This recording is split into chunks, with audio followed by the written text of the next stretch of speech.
Hello दोस्तों, आप लोगों का दोबारा स्वागत है पगला एक्सप्लेन चैनल पे। और जैसा कि हम लोगों ने पिछले एपिसोड में देख ही लिया था कि सीक्रेट रियलम का दरवाजा खुल गया था और टियान जब उसके अंदर गिरा था तो वो मुंह के बल धड़ाम से गिरा था। दोनों बहनों को तो लग रहा था कि इसकी विकेट गिर गई, लेकिन हम जानते ही हैं कि टियान के पास फेशियल डिफेंस है और साथ ही प्लॉट आर्मर भी, इसीलिए मुंह के बल गिरे या फिर टट्टों के बल वो बिल्कुल भी नहीं मरने वाला, इसलिए वो दोबारा खड़ा हो जाता है। इसलिए एपिसोड की शुरुआत में युवेलिंग टियान से पूछती है कि तुम ठीक तो हो ना, हड्डी पसली तो नहीं टूट गई। तो टियान आगे से बताता है कि वो पूरी तरीके से ठीक है और वो अपने फेशियल डिफेंस को यहाँ पे तारीफ दे रहा था कि भाई तुम्हारी वजह से मैं जिंदा बच गया। फिर टियान ने युवेलिंग को हैरान कर दिया था तो सिस्टम उसे रिवॉर्ड देता है जो कि बीस्ट टेमर कॉल को अपग्रेड कर देता है, जिससे उसका लेवल यहाँ पे 4 पे चला जाता है, यानी कि वो 4th लेवल के बीस्ट को भी अब आसानी के साथ टेम कर सकता है। टियान उन लोगों से कहता है कि ये जगह सच में एक सीक्रेट रियलम कहलाने की लायक है। यहाँ का जो ऑरा है वो बाहर से और भी ज्यादा विशाल है और साथ ही में अच्छा भी है। युवेलिंग आगे से बताती है कि ये जगह कल्टीवेशन के लिए काफी ज्यादा सूटेबल है। उसी टाइम पे टियान की नजर एक मूर्ति के ऊपर पड़ती है तो टियान उन लोगों से पूछता है कि ये लिटिल ड्रैगन मैन कौन है।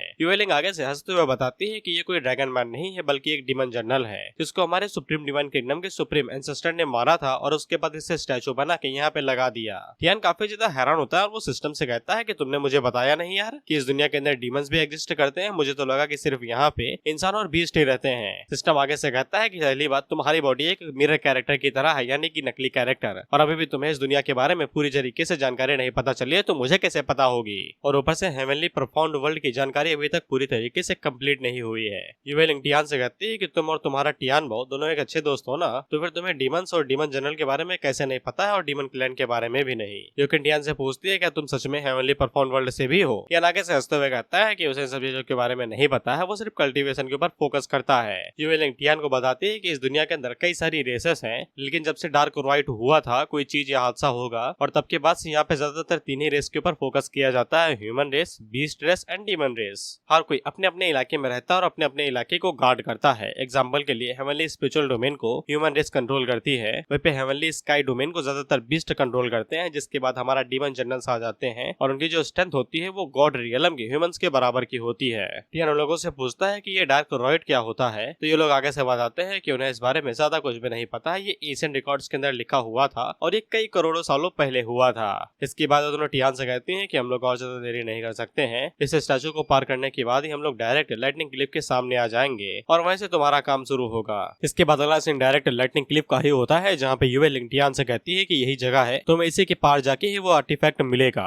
लाइटनिंग क्लिफ अपने नाम की आधिकारिक है क्योंकि उसके छत के ऊपर इतना बड़ा प्लाज्मा लटका हुआ है जिससे बिजली गड़गड़ाते हुए नीचे गिर रही है। उसी टाइम पे एक छोटी सी बिजली इनके पास आके गिरती है तो वो जमीन को चीर देती है। टियान को समझ में आ जाता है कि इसीलिए प्रिंसेस युवेलिंग को बाहरी लोगों की मदद की जरूरत पड़ रही है। ये बिजली इतनी ज्यादा घातक है कि किसी सेलेस्टियल रियलम के कल्टीवेटर को भी एकदम घायल कर दे। वह पे यूकेन युवेलिंग से कहती है कि हम लोगों को सच में ये करने की जरूरत है, मुझे डर लग रहा है कहीं हमारा ये दोस्त कॉकरोच की तरह कुचल के मारा ना जाए। ऑफ कोर्स टियान के यहाँ पे कल्टीवेशन काफी ज्यादा कम है, इसलिए युवेलिंग उसे कहती है कि तुमने भले ही जादुई सीढ़ी के ऊपर काफी अच्छे से परफॉर्म किया था, लेकिन इसके बावजूद तुम यहाँ पे अर्ध किंग रियलम पे ही हो, तुम अपना बेस्ट ट्राई करो, भले ही तुम फेल हो जाओ, लेकिन इसके बावजूद वादे के मुताबिक मैं यहाँ पे तुम्हें थंडर हार्ट फ्रूट दे दूंगी। टियान आगे बढ़ते हुए कहता है कि जैसा कि मैंने वादा किया था, मैं तुम्हारे लिए आर्टिफैक्ट लेके आऊंगा तो फिर लेके आऊंगा, मैं दूसरे लोगों का एहसान अपने सर पे लेके नहीं घूमता। इससे युवेलिंग टियान के ऊपर फिसल ही जाती है और ये साला चमक रहा था। अब उसी के बाद वहाँ पे इन दोनों भाई बहनों की जोड़ी आती है जो कि टियान को टॉन्ट मारते हैं और युवेलिंग से कहती हैं कि तुम इस बच्चे को लेके आई हो अपनी मदद के लिए, तुम्हें तो डर भी नहीं लग रहा कि ये साला यहाँ पे मारा भी जा सकता है, कोई अच्छा ढूंढ के लाती, ये तो मारा जाएगा, वो भी कुत्ते की मौत। टियान इस बार इस वाली चीज को सहन नहीं करता है, जिसके बाद वो फटाक से आगे बढ़ता है और उस बहन के ऊपर एक थप्पड़ खींच के मारता है, ये कहते हुए कि दूसरों के खिलाफ ऐसी बातें नहीं की जाती हैं। और ये तमाचा कुछ ज्यादा ही जोर का था, पूरे इलाके में इसकी गूंज जाती है छटाक से। वहीं पे उसका बड़ा भाई आगे से कहता है कि तुम कुछ ज्यादा ही डेयरिंग हो गुरु, तुम्हें मरने से डर नहीं लगता है। इसके बाद हावरन आगे से कोई टेक्निक इस्तेमाल करता है, लेकिन टियान काफी इजीली आसानी के साथ डॉज कर लेता है। इससे वो हैरान होकर सोचता है कि इसने क्लोज डिस्टेंस के अंदर भी मेरे अटैक को डॉज कर लिया। वहीं पे पीछे की तरफ जो लड़कियां थी वो भी हैरान हो जाती है और इन तीनों के हैरान होने की वजह से टियान को यहाँ पे रिवॉर्ड मिलता है सिस्टम की तरफ से। और जैसा कि तुम्हें इस मानवा का प्लॉट मैंने पहले ही समझा दिया है कि कुछ भी होने वाला हो उसकी मदद सिस्टम कर देता है, तो इस बार भी सिस्टम यहाँ पे टियान को म्यूजिक ऑफ डाउ देता है। ये एक थंडर टेलीविजन सॉन्ग था जिसकी मदद से वो यहाँ पे लाइटनिंग टेलीविजन को आसानी के साथ ओवरकम कर सकता है रिदम के हिसाब से, यानी उसके लिए इस थंडर रियलम को पार करना रसमलाई के बराबर है। वहीं पे हम लोग हॉरन की बहन को देखते हैं और टियान ने तो एक ही थप्पड़ मारा था, इसकी शकल सूजी हुई क्यों लग रही है। कर ये हॉरन से कहती है उसकी शकल क्या देख रहे हो, मारो यार, तुम्हारी बहन के ऊपर हाथ उठाया है। हॉरन एक बुद्धिशील प्राणी था, वो अपने मन के अंदर सोचता है है कि टियान सिंपल है नहीं, और वैसे भी उसे अब यहाँ पे ट्रेजर ढूंढना है जिसके लिए उसे पावर चाहिए। अगर वो टियान से भिड़ेगा तो उसकी पावर यहाँ पे वेस्ट होगी, इसीलिए वो टियान को यहाँ पे इस थंडर क्लिफ को एक्सप्लोर करने के लिए आगे भेज देता है, शायद से उसे यहाँ पे कोई ट्रेजर का निशान विशान मिल जाए, प्रूफ मिल जाए। इसलिए हॉरन यहाँ पे यूएलिंग से कहता है क्योंकि हम सभी भाई बहन ही हैं चचेरे, और अगर ये तुम्हारा आदमी है तो फिर मैं इसकी गलती को माफ कर देता हूँ एक फेवर दे के।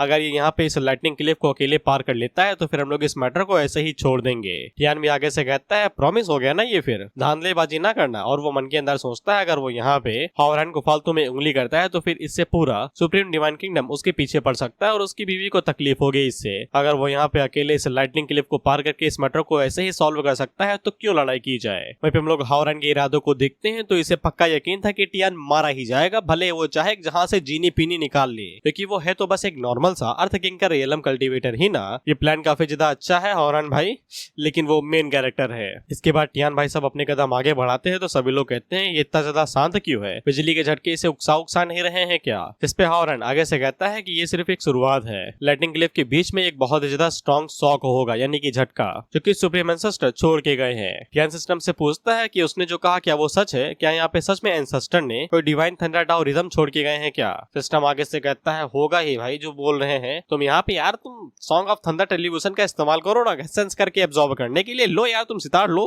इसके बाद टियान आगे से सितार निकालता है। रियोकिन आगे से कहती है कि ये ऐसी घड़ी में गाना तो नहीं बजाएगा ना कि हम लोग इसके सामने मुजरा करेंगे। इस पर यूएलिंग आगे से बताती है नहीं वो मुजरा उजरा नहीं कर रहा है, वो यहाँ पे अपना मैजिकल वेपन बाहर निकाला है, साथ से कोई म्यूजिक प्ले करेगा। और इसके बाद हम लोग टियान को देखते हैं जो कि आगे से म्यूजिक बजाना शुरू करता है थंडर टेलीविजन वाला। और टियान जैसे ही वहाँ पे उस रिदम को बजाना शुरू करता है तो फिर हम लोग देखते हैं कि वहाँ पे एक इलेक्ट्रिक ड्रैगन आ जाता है। यूएलिंग आगे से चिल्ला के बताती है कि एक डिवाइन थंडर डाउ रिदम है जो उनके सुप्रीम एंसेस्टर ने यहाँ पे छोड़ी थी थंडर टेलीविजन के टाइम पे। और भी आगे से हैरान होते हुए कहता है कि ये सच में काफी ज्यादा अच्छी चीज है, क्योंकि कोई भी एरा गैरा यहाँ पे थंडर ड्रैगन और उसके डाउ ऑफ म्यूजिक को कंट्रोल नहीं कर सकता है। सॉरी, ये वाली लाइन हॉरन ने नहीं बोली थी, ये हमारे होलीसन ने बोली थी जिसने 8 सीढ़ियां चढ़ी थी। यूएलिंग उसके पास आती है और उससे कहती है कि तुम भी इसके अंदर इंटरेस्टेड हो क्या। इस पे अपना होलीसन आगे से कहता है कि थंडर ड्रैगन काफी ज्यादा स्ट्रॉन्ग है और शायद से उसकी वजह से यहाँ पे वो लेजेंडरी ट्रेजर भी आ सकता है और मैं बिल्कुल भी इस मौके को नहीं छोड़ने वाला हूँ। इसके बाद हम लोग हॉरन को देखते हैं जो कि आगे से कहता है अगर वो लेजेंडरी ट्रेजर आया तो फिर मैं किसी को नहीं बख्शने वाला, जो आएगा उसको पेल दूंगा। कारण हम लोग टियान को देखते हैं और उसके सितार बजाने की वजह से वहाँ पे थंडरबोल्ट उसकी तरफ अट्रैक्ट हो रहे थे और वो ड्रैगन भी उसी की तरफ बढ़ रहा था। लेकिन हम लोग टियान को देखते हैं और ये बना इतने समय डीजे,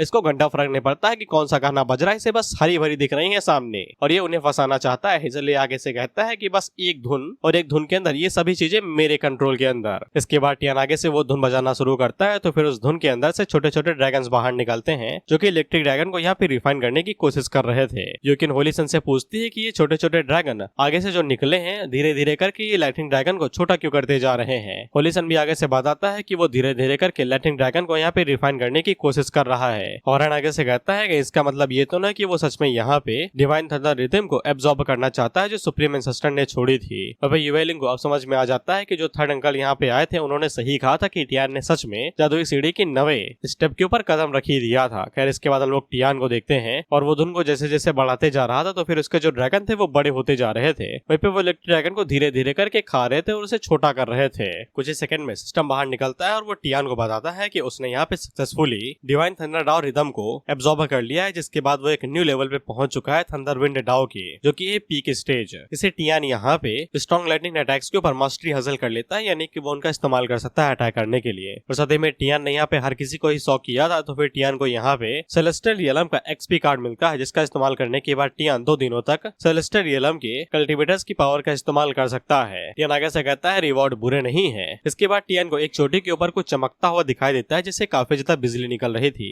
इसे टियान को समझ में आ जाता है कि ये वही आर्टिफैक्ट है जो यूलिंग को चाहिए। इसीलिए वो अपने ड्रैगन के ऊपर खड़ा होता है और उड़ते हुए उसके पास चला जाता है और उसे पकड़ने की कोशिश करता है। लेकिन ये भाई साहब भागने की कोशिश कर रहे थे तो टियान उसे कहता है कि कहाँ भाग रहे हो, मैं इस हाथों से पिछवाड़े के कीड़े मार देता हूँ, तुम किस खेत की मूली हो। टियान जब इसे कैच करता है तो ये मामूली सी एडवांस अर्थ रैंक की डिवाइन थंडर स्किल थी। टियान आगे से कहता है कि प्रिंसेस को ये स्किल चाहिए डिवाइन थंडर डाउ, जैसे कि मैं इस्तेमाल करता हूँ। खैर इसके बाद टियान नीचे आते हुए कहता है कि तुम्हें जो चाहिए था मैं वो लेके आ रहा हूँ, लेकिन उसी टाइम पे वो पूरी जगह हिलने लगती है और वहाँ पे काफी ज्यादा पावरफुल प्रेशर सबको महसूस होने लगता है। यूएलिंग टियान से कहती है कि ध्यान रखना तुम्हारे ऊपर हमला भी हो सकता है। और पे हॉरन अपने मन के अंदर सोचता है कि शायद लेजेंडरी ट्रेजर अब आने वाला है। खैर ये कोई हमला मामला नहीं था, ये वही सुप्रीम एंसेस्टर थे जिनके बारे बारे में ये लोग बात कर रहे हैं। वो बाहर निकल कहते हैं कि साला मुझे 1000 साल हो गए यहाँ पे बैठे बैठे, पिछवाड़ों में बवासीर हो गया है, अभी तक कोई नहीं आ पाया था, लेकिन चलो खुदा की मेहमत है, कोई तो आया मेरी तशरीफ को हिलाने के लिए। खैर क्योंकि ये एंसेस्टर थे इसलिए चारों अपने घुटने टेक के एंसेस्टर को ग्रीटिंग देते हैं। फिर टियान ने पुष्पा देखी थी तो वो आगे से कहता है मैं झुकेगा नहीं साला। एंसेस्टर उससे कहते हैं क्यों नहीं झुकोगे बे, साला मेरे घर में घुस के मेरी ही चीजें लेके मुझे ही बता रहे हो कि नहीं झुकोगे। टियान आगे से कहता है कि बस तुम बची कुची सोल हो, तुम्हें क्या लगता है कि तुम किस बारे में बात कर रहे हो।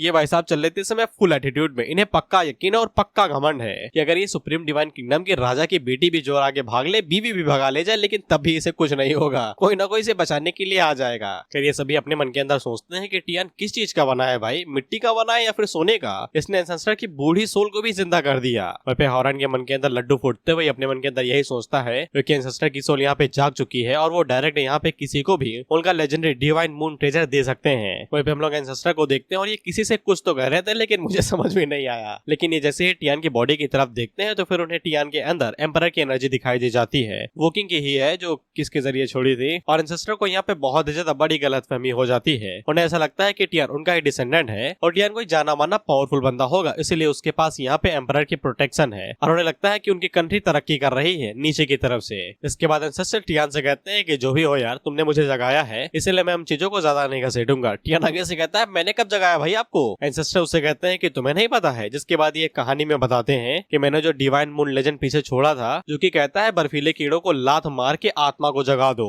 वहीं पे हॉरन का लालच और ज्यादा बढ़ते हुए इसे ऐसा लगता है कि इन लोगों का जो लेजेंडरी डिवाइन मून ट्रेजर है वो डायरेक्टली इनके एंसेस्टर ने ही छोड़ा था। खैर टियान तो उनका डिसेंडेंट था नहीं, वो आगे से कहता है मैंने इस बारे में नहीं सुना, कोई होगी कहानी, मुझे नहीं जानना। खैर एंसेस्टर टियान से कहते हैं कि तुम्हारे पास बॉडी कमाल की है, बोन अच्छी है और एनर्जी भी कमाल की है, तुम ट्रिलियंस में एक टैलेंट हो, मेरे पास तुम्हारे लिए एक सीक्रेट बुक लेना चाहते हो, ऐसे ही बच्चे किडनैप होते हैं, देख लो तुम लोग। टियान आगे से हंसते हुए कहता है ओल्ड मैन आपकी स्क्रिप्ट पुरानी हो गई है, थोड़ा सा इसमें फेर बदल करिए, ये लाइनें अब काम नहीं आती। इसके बाद वो एंसेस्टर के ऊपर बहुत ज्यादा जोरों से हंसने लगता है। एंसेस्टर अपने मन के अंदर उसकी माँ का अगर सोल ना होता तो इसकी चुत्तर लाल कर देता। खैर एंसेस्टर आगे से अपनी टेक्निक बाहर निकालते हैं जिसका नाम था this is the peerless mid grade hand to hand combat manual supreme chaos cloud technique. Yan आगे से कहता है कि ये peerless mid grade hand to hand combat manual, बूढ़े दादा ये मत कहना कि आप मुझे चूना लगाने चाहते हैं, मुझे बहुत बार कत्था लग चुका है, अब चूना काम नहीं आता। इस टेक्निक के साथ मैं भला कैसे उन डिसेंडेंट के खिलाफ लड़ाई कर सकता हूँ जो अभी तक हेवनली स्पिरिचुअल डोमेन के अंदर भी नहीं गए हैं। बूढ़े दादा उसे कहते हैं यार तुम बकवास बंद करो यार, तुम बहुत ज्यादा बोलते हो, मुंह पे थोड़ा ताला वाला लगाओ, चुपचाप ये टेक्निक लो और भाग जाओ यहाँ से, नहीं मैं भगा दूंगा।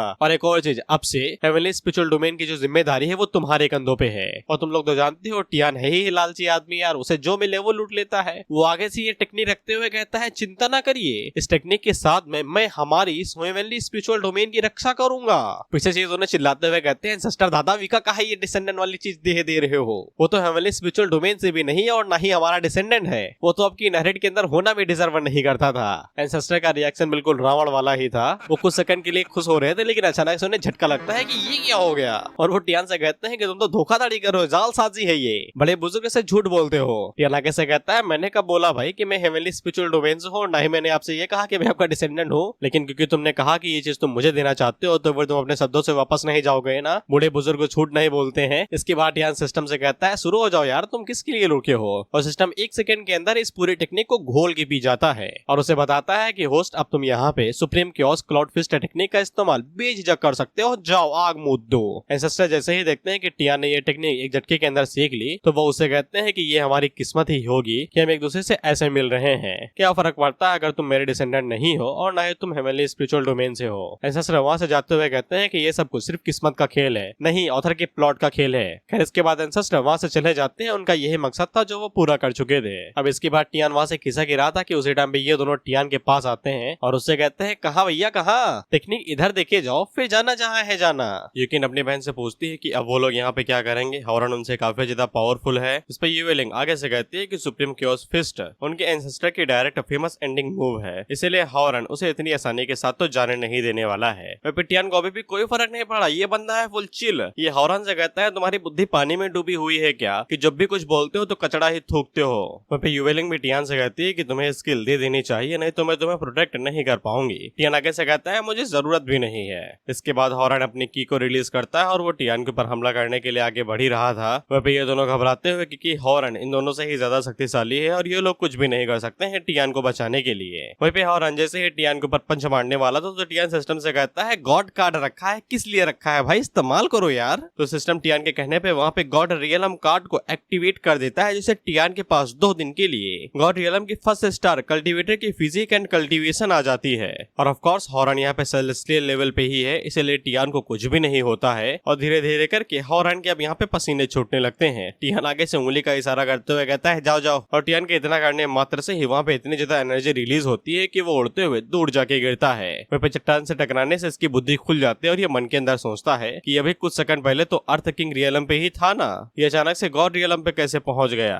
टियान हम लोगों को बताता है कि उसने यहाँ पे सुप्रीम क्लाउड फिस्ट की सिर्फ 1% पावर का यूज किया है 10 में से, लेकिन इसके बावजूद ये कुछ ज्यादा ही पावरफुल है। इधर हम दरवाजे के बाहर का सीन देखते हैं और क्योंकि दरवाजे से कुछ ज्यादा एनर्जी रिलीज हो रही थी तो सभी लोग आगे से बात करते हुए रहते हैं। ऐसा लगता है कि सीक्रेट ट्रेजर यहाँ पे हॉरन को मिल चुका है, क्योंकि वहीं वहाँ पे सबसे बड़ा प्रिंस है। सभी लोग उस दरवाजे की तरफ टकटकी लगाए हुए देख रहे थे कि कौन बाहर निकलेगा, और निकलता है हमारा टियान। सभी लोग ऐसे चिल्लाते हुए कहते हैं कि ये भिखारी कौन है। टियान आगे से निकल के कहता है आशिक भी हूँ मैं, कातिल भी हूँ। खैर वो लोग आगे कुछ ज्यादा कर नहीं पाते हैं, क्योंकि उस दरवाजे के अंदर से बहुत ही ज्यादा एनर्जी निकल रही थी और ये सभी लोग नीचे गिरे जा रहे थे। इसके बाद यूएलिंग और यूकिन बाहर निकलती हैं, और ये जो बाहर निकले थे ये मुस्टंडे थे जो दरवाजे के अंदर गए थे। इसके बाद यूएलिंग और यूकिन भी बाहर निकल आते हैं। वहीं पे थर्ड एडलर हॉरन और उसकी बहन से पूछती है कि तुम दोनों साथ में गए थे ना, लेकिन इसके बावजूद तुम्हें चोट कैसे लग गई। तो फिर हॉरन टियान की तरफ इशारा करते हुए कहता है कि इसने हमारे एंसेस्टर को धोखा दिया है, धोखा, और उन्हें धोखा दे के उनकी सुप्रीम क्वाओस क्लॉड फिस्ट छीन ली है। थर्ड एडलर आगे से कहते हैं आराम से थोड़ा अच्छे से समझाओ कि क्या हुआ है।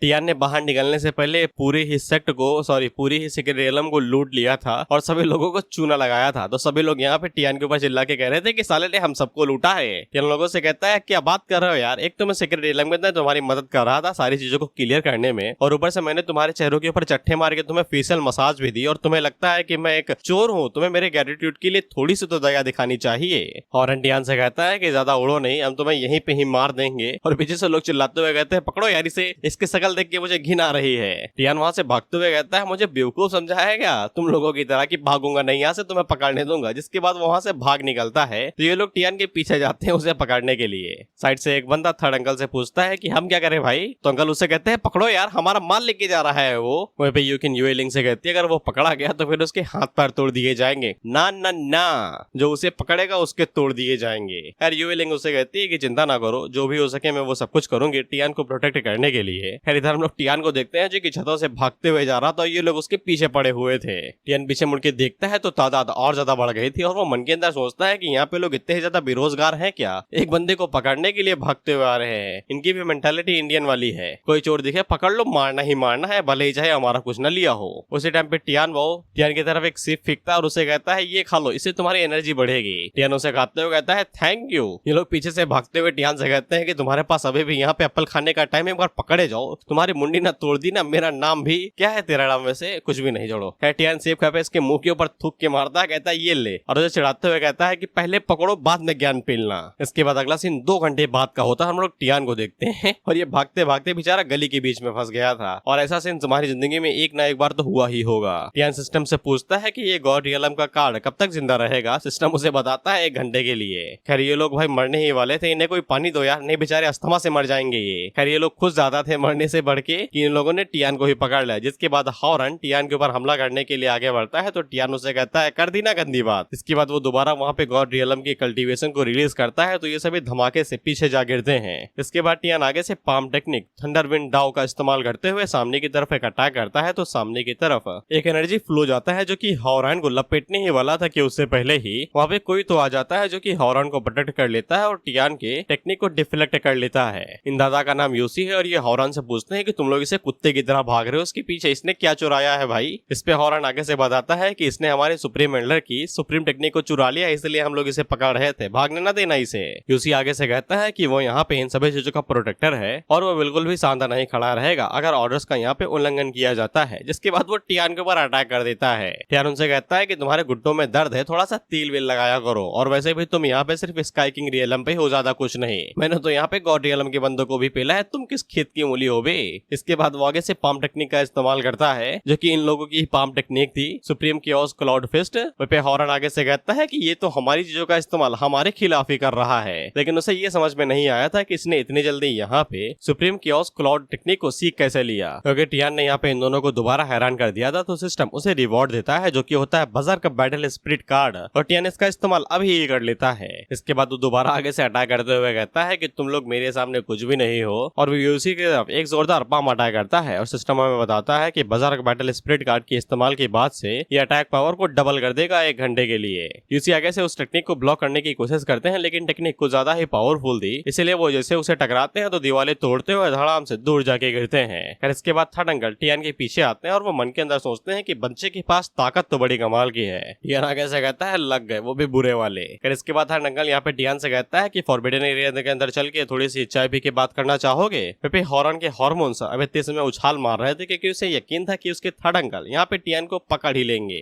फिर इसके बाद थर्ड अंकल अपनी एनर्जी रिलीज करते हुए टियान से कहते हैं कि ये हमारा सुप्रीम डिवाइन किंगडम है, हम यहाँ पे हर किसी को बराबर का हक देते हैं। टियान आगे से कहता है मैं तुम्हें फॉलो नहीं करने वाला, और वो लड़ने के लिए रेडी हो जाता है, लेकिन उसी टाइम पे सिस्टम गोली दे जाता है ये कहते हुए कि कार्ड खत्म हो चुका है होस्ट, अब आप अपने भरोसे। इसके बाद थर्ड अंकल टियान के ऊपर अटैक करने के लिए अपना हाथ आगे बढ़ाते हैं। टियान मन के अंदर सोचता है कि साला ये हमेशा ऐसे ही मोमेंट पे मेरी चीजें खत्म की होती हैं। खैर उससे पहले ही वहाँ पे याओची मदर आ जाती हैं जो कि उस अटैक को डिफ्लेक्ट कर लेती हैं। वहाँ पे थर्ड अंकल याओची मदर से कहते हैं कि तुम कौन से ग्रेट एम्परर हो भाई, अपनी शकल तो दिखा दो। वहाँ पे सभी लोग अपने मन के अंदर सोचते हैं कि यहाँ पे कोई भी सॉवरन रियलम का एक्सपर्ट नहीं आया, बल्कि डायरेक्ट ग्रेट एम्परर का कोई आया है, पता नहीं ये कौन लोग हैं। खैर हमें तो पता था ये याओची मदर ही है, और सभी लोग उन्हें देख के हैरान हो जाती हैं। टियान उनसे पूछता है कि आप गए नहीं अपने जेट वापस? वो कहते हैं कि तुम नहीं गए तो फिर मैं क्यों जाती भाई, तुम हमेशा गलती करते रहते हो, तो पहले जाते इससे पहले ही मैं आ गई। फिर थर्ड अंकल भी अपने मन के अंदर सोचता है कि ये बच्चा कौन है भाई, जो कि यहाँ पे master of the Z pool खुद आके टियान को प्रोटेक्ट कर रही है।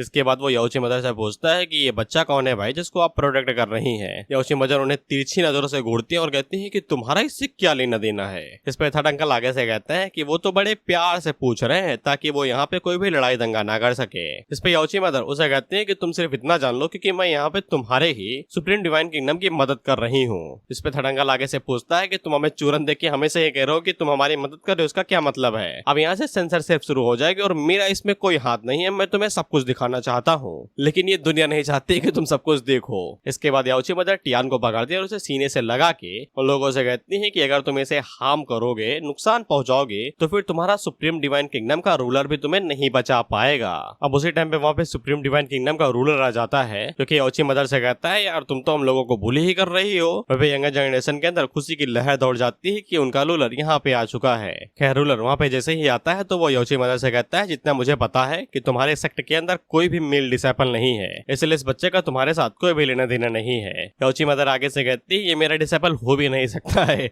मेरा ये कुछ और लगेगा, लेकिन इसके बावजूद मैं इसे प्रोटेक्ट करना चाहूंगी। सभी लोग सोचते हैं कि ये साला बंदा क्या है, दिखने में तो इसकी शकल कॉकरोच जैसी है, लेकिन इसके बावजूद एक ग्रेट एम्परर इसे प्रोटेक्ट करना चाहता है। यूकिन और युवेलिंग भी अपने मन के अंदर सोच रही थी कि ये है कौन साला भेड़िए की शकल का। रूलर याओची मदर से कहता है कि तुम हमसे लड़ाई करना चाहते हो ना, इसलिए इन सभी मुद्दों को उठा रही हो। तो याओची मदर आगे से कहती है आप पहले ही लड़ाई के बीच में, बारबेरियन लैंड्स के बीच में, इसलिए आपको इन सभी चीजों के बीच में नहीं उलझना चाहिए। क्या तुम्हें सच में लगता है कि तुम एक साथ यहाँ पे दो ग्रेट एम्परर को अफोर्ड कर सकते हो उनके साथ भिड़ना? रूलर आगे से पूछता है कि इसका क्या मतलब है? तो याओची मदर आगे से कहती है कि जो पीछे मेरे बच्चा खड़ा है ना, इसके पीछे भी एक फीमेल एम्परर है जो इसके पीछे कुछ ज्यादा ही पागल है और एकदम हाईली प्रोटेक्टिव है। रूलर अपने मन के अंदर सोचता है कि यहाँ पे एक ही फीमेल कल्टीवेटर है जो कि एम्परर लेवल पे है। तो याओची मदर टियान से कहती है मुखौटा हटा दो यार, कब तक छुपा के रखोगे साला, मैं तुम्हारे लिए यहाँ पे जज बनी फिर रही हूँ। तो टियान आगे से कहता है कि उसे अब यहाँ पे मुखौटा हटाना ही पड़ेगा। जिसके बाद वो जैसे ही मुखौटा हटाता है तो लड़कियों के बीच में खुशी की लहर दौड़ जाती है और वो आगे से चिल्लाते हुए कहती है इसका चेहरा तो मलाई जैसा कोमल है। इसके बाद कुछ लड़कियों को पता चल भी जाता है कि ये उन लोगों का legendary patriarch heavenly demonic sect का दामाद है। वहाँ पे ये दोनों भी हैरान हो जाती हैं ये देखे कि टियान वही लेजेंडरी पैट्रियार्च है जिसके बारे में उन लोगों ने सुन रखा है। वही सिस्टम टियान को भर भर के रिवॉर्ड देता है सभी लोगों को शॉक करने के लिए। अब उसकी यहाँ पे जो टीचिंग एबिलिटीज थी, यानी कि वो पहले मेंटोर की तरह काम करता था ना, सब लोगों को कल्टीवेशन सिखाता था, तो वो और ज्यादा बढ़ गई है। टियान मन के अंदर सोचता है कि साला खूबसूरत होने का यही फायदा है। रूलर अपने मन के अंदर सोचता है कि हाल ही में यहाँ पे सॉर्डरन सेक्ट और कई सारे सेक्ट इस साले हरामे की वजह से डिस्ट्रॉय हो चुके हैं, और ऊपर से हेवनली सेक्ट और हेवनली डिमोनिक सेक्ट ये दोनों ही अलग ही लेवल के बवाल हैं। इनसे निपटना काफी ज्यादा मुश्किल है और इन्हें हटा दो तो याओची मदर भी यहीं पे खड़ी है। और रूलर अपने मन के अंदर सोचता है कि उसे इस समय टियान को ये वाला मामला साइड में छोड़ देना चाहिए क्योंकि ये लोग पहले ही इंटरनल एंड एक्सटर्नल ट्रबल से सामना कर रहे हैं। इसलिए वो टियान से कहता है कि तुमने यहाँ पे आके जो भी मौज काटी है उसको हमारी तरफ से गिफ्ट समझ लो, और मैं इस मामले को और ज्यादा घसीटना नहीं चाहूंगा। याओची मदर टियान टियान से कहती है कि तुमने यहाँ पे सारे बेनिफिट्स पहले ही ले लिए हैं, तुम इन्हें टेक्निक वापस क्यों नहीं कर देते हो जब तुमने उसे पहले ही सीख लिया है। टियान आगे से कहता है बात तो सही है, वापस कर देता हूँ, नहीं तो बौखलाए जाएंगे और बाल नोच लेंगे अपने। इसके बाद टियान स्किल बुक बाहर निकालता है और वो रूलर को स्किल बुक वापस कर देता है। रूलर जैसे ही उस स्किल बुक को देखता है तो उसकी बुद्धि गर्म हो जाती है और वो टियान से चिल्लाते हुए कहता है क्या है ये, हेंताई दे रहे हो क्या मुझे, इसके अंदर का कंटेंट कहाँ है। दरअसल वो पूरी बुक खाली थी और टियान के भी आगे से हैरानी छूट जाती है। वो सोचता है ये क्या हुआ भाई, इसने खोल के थोड़ी ना देखी थी वो किताब, इसने तो सीधा सिस्टम से कह दिया था भाई सीख लो, तो सिस्टम ने सिखा दिया। टियान आगे से कहता है कि मेरे पास कोई भी डिवाइन रबर वबर नहीं है for the English one's eraser, जिससे मैं इसमें लिखे हुए चीजें मिटा सकूं। रूलर आगे से कहता है चलो मैंने ये बात मान ली, लेकिन तुमने यहाँ पे इस टेक्निक को मास्टर कर लिया है तो फिर तुम इस खाली किताब को कैसे एक्सप्लेन करोगे। टियान आगे से कहता है एक तरीका है, चलो हम लोग शर्त लगाते हैं। रूलर आगे से पूछता है कैसी शर्त, तो टियान आगे से कहता है कि इस स्किल बुक के अंदर थोड़ी सी हिंट है जो कि तुम लोगों को डिवाइन टेक्निक कल्टीवेशन के बारे में बता सकता है। अगर 3 दिनों के अंदर तुम्हारे किंगडम का कोई भी डिसाइपल हिंट के बारे में भी मुझे बता देता है तो फिर मैं वो सभी चीजें वापस कर दूंगा जो मैंने तुम्हारे सीक्रेट रियलम से ली हैं। रूलर आगे से पूछता है are you serious boy. Tian आगे से कहता है ऑफ कोर्स, लेकिन अगर तुम्हारे किंगडम वाले इस चीज को सीखने में फेल हो जाते हैं तो फिर इसके बदले में मैं किसी एक को ये सिखा दूंगा। रूलर आगे से कहता है कि तुम इतने दयावान तो नहीं हो हरामी। टियान आगे से कहता है ऑफ कोर्स, फ्री में थोड़ी ना सिखाऊंगा, मुझे चाहिए इसके बदले में 100 बिलियन स्पिरिट कॉइन और साथ ही में 3000 क्रिस्टल एसेंस जो कि मेरी ट्यूशन फीस होगी। रूलर आगे से कहता है लूट ही लो ना हमें, ये छोटी मोटी चीजें मांगने की क्या जरूरत है, मैं अपना तहखाना खोले दे रहा हूँ खजाने का, लूट लो। पीछे से डिसाइपल चिल्लाते हुए कहते हैं इसका कुछ ज्यादा ही हो रहा है, ये 1 बिलियन मांग रहा है वो भी 100, ये हम लोग रात में दाल चावल खा के सोते हैं, ये 100 बिलियन मांग रहा है। खैर रूलर आगे बढ़ता है और वो टियान से कहता है कि इस समय हम लोग बारबेरियंस के साथ भिड़े हुए हैं तो फिर हम लोग इतने ज्यादा पैसे नहीं दे सकते और ना ही ट्रेजरी को छू सकते हैं। टियान आगे से कहता है अगर ऐसी बात है तो फिर 50 बिलियन स्पिरिट दे दो और 5000 क्रिस्टल स्टोन्स दे दो, ये तुम लोगों के लिए ठीक रहेगा ना, सस्ता मद्दा हो गया। वो पेंसस्टर की शकल बता रही है कि उसने टियान को कौन कौन सी गालियां दी हैं वो मुझे सुनाई दे रही हैं। खैर रूलर टियान से कहता है कि जैसा तुमने सोचा था कि तुम हेवनली डेमोनिक सेक्ट के पैट्रियार्ची हो इसलिए तुम इतना ज्यादा फेमस होते जा रहे हो, और वो यहाँ पे टियान की शर्त को मान लेता है। इसके बाद याओची मदर और टियान वहां से जाते हुए कहते हैं कि हम लोग फिर 3 दिनों के बाद ही मिलेंगे, उम्मीद करता हूँ कि तुम्हारा रूलर अपने शब्दों से पीछे नहीं जाएगा। वह हॉर्न अपने फादर से कहता है कि आप इसकी स्कीम के अंदर फंसने वाले हो, आपको चूना लगाएगा वो भी कत्था के साथ में, और ऊपर से मिस्री भी डालेगा। इस पे रूलर आगे से कहता है कि मैं यकीन नहीं कर सकता कि हमारे सुप्रीम डिवाइन किंगडम के अंदर जो इतना अवगत बड़ा है एक डिसाइपल ना हो जो इस चीज को सीख सके कि उस बुक के अंदर इतना खाली खाली सका है। याओची मदर टियान से पूछती है तुम्हें पक्का यकीन है ना कि उनमें से कोई भी उसे सीख नहीं पाएगा, अगर उन लोगों ने सीख दिया क्या तुम सच में उन्हें ट्रेजर वापस कर दोगे। तो टियान हमें बड़े प्यार से यही समझाता है कि वो किताब पूरी खाली है, अगर तुम्हें उस स्किल को सीखना है तो फिर तुम्हें एक शब्द के अंदर ही वो पूरी स्किल सीखनी पड़ेगी, इसलिए 3 दिनों के अंदर उस एक शब्द को ढूंढना और पढ़ना नामुमकिन के बराबर है क्योंकि वो पूरी किताब ही खाली है। खैर इसके बाद वहाँ पे यूएलिंग और यूकिन आती हैं जो कि टियान को अब पैट्रियार्च कह के बुला रही थी। वहाँ पे याओची मदर टियान से कहती है कि तुम्हारी बीवी दूर क्या गई, तुम यहाँ पे लड़कियां फंसाने लगे, घर चलो बताती हूँ उससे मैं। वहाँ पे ये दोनों लड़कियां याओची मदर की तरफ ऐसे देखती हैं और सोचती हैं कि ये तो 2 कदम हमसे भी आगे है लाइन मारने में। इसके बाद टियान याओची मदर को वहाँ से भगा देता है ये कहते हुए कि मैं तुम्हें बाद में सबक सिखाऊंगा। याओची मदर जाते हुए कहते हैं कि कभी भी आ सकते हो, मुझे कोई दिक्कत नहीं है। इसके बाद टियान हार के कहता है हाँ जाओ यार तुम। याओची मदर उसे कहती है कि सारा काम खत्म करने के बाद इनमें आ जाना, कुछ जरूरी बात करनी है। वहाँ पे यूएलिंग टियान से कहती है कि जैसा कि मैंने सोचा था तुमने याओची मदर को भी पटा रखा है। टियान आगे से कहता है पटा नहीं रखा है, मुसीबत बना रखा है, जब देखो तब मुझे परेशान करती है। यूकिन टियान से कहती है कि मैंने सोचा भी नहीं था कि तुम्हारे घटिया चेहरे के पीछे इतना सुंदर चेहरा छुपा हुआ होगा। टियान उससे कहता है क्या हुआ, मेरे खूबसूरत चेहरे के पीछे तुम पागल तो नहीं हो गई क्या। तो यूकिन आगे से कहती है नहीं, तुम्हारे घिनौने चेहरे को देख के मुझे आदत लग गई थी और मैं तुम्हारी खूबसूरती से बौखलाई नहीं हूँ। खैर यूएलिंग आगे बढ़ती है और जैसा कि वादा किया था वो टियान को यहाँ पे थंडर हार्ट फ्रूट दे देती है, ये कहते हुए कि इसे बॉक्स के अंदर ही रखना नहीं तो इसकी एनर्जी खत्म हो जाएगी धीरे धीरे करके। टियान आगे से कहता है कोई दिक्कत नहीं। जिसके बाद वो उस बॉक्स को खोलता है तो फिर उसके अंदर से ये निकलता है सेब सा कुछ, और टियान आगे से अपनी वेन्स का इस्तेमाल करते हुए उस फ्रूट को अंदर ही धर लेता है। क्योंकि टियान ने अपने हाथों में छोटा सा ड्रैगन बना रखा था तो वो लोग उसे पूछते हैं कि ये प्यारा सा ड्रैगन कौन है। टियान आगे से कहता है कुछ भी नहीं, ये तो बस मेरी थोड़ी सी डिवाइन थंडर है। जिसपे यूकिन और ये दोनों हैरान होकर कहते हैं कि थोड़ी सी डिवाइन थंडर और तुम इसे इतने हल्के में ले रहे हो। अब इसके बाद टियान को यहाँ पे बस एक और इंग्रेडिएंट की जरूरत थी, बाकी उसे सब कुछ मिल चुका था, इसीलिए वो इन लोगों से कहता है मैं चलता हूँ, तुम लोग याद रखना दुआऊं मुझे। यूएलिंग टियान से कहती है कि तुमने सच में वहाँ पे जादुई सीढ़ी की 9वें स्टेप के ऊपर कदम रख दिया था ना। टियान आगे से कहता है रखा हो ना रखा हो कोई फर्क नहीं पड़ता है। यूकिन टियान से कहती है कि अगर सुप्रीम रियलम आना तो मुझसे मिलके जाना, तुम्हें अच्छी खासी दावत दूंगी। टियान उसे कहता है किस्मत में होऊंगा तो मिलूंगा, नहीं तो दुआओं में याद रखना। फिर इसके बाद टियान जैसे अपने कमरे में घुसता है तो फिर उसे कमरे के अंदर अंदर याओची मदर दिखाई देती है जो कुछ ज्यादा ही सेक्सी तरीके से लेटी थी और वो टियान से कहती है यहाँ पे आओ, मुझे तुम्हारे साथ बात करनी है। टियान आगे से कहता है गई भैंस पानी में। इसके बाद वो टियान को बड़े प्यार से पकड़ती है और उसे सहलाते हुए कहती है मुझे बताओ तुमने सुप्रीम डिवाइन किंगडम को ब्लैकमेल क्यों किया। लेकिन टियान याओची मदर का हाथ पकड़ता है और अपना सर उनके सर पे धड़ाम से दे मारता है और उन्हें घुमा के कहता है कि पिछली बार का लेसन तुम्हारे लिए काफी नहीं था, इसलिए दोबारा लेने के लिए आई हो। इसके बाद टियान वही करता है जो तुम सोच रहे हो, पिछवाड़े पे मारता है। लेकिन याओची मदर को शायद से इस बार ये पसंद नहीं आया था, इसलिए वो घूम के टियान के ऊपर हमला ही कर देती है, जिससे टियान धड़ाम से सीधा बेड में जा टकराता है। टियान अपने मन के अंदर सोचता है कि ये पहले तो मजा ले रही थी, अचानक से गुस्सा कैसे हो गई, कहीं 2 बार मार दिया इसलिए तो नहीं। और वो मन के अंदर सोचता है कि यहाँ तो याओची भी नहीं, अगर ये गुस्से में चली गई तो फिर मेरी मदद कौन करेगा। वहीं पे हम लोगों को पता चलता है कि याओची मदर इसलिए ऐसा किया था क्योंकि शी इज फीलिंग हॉर्नी।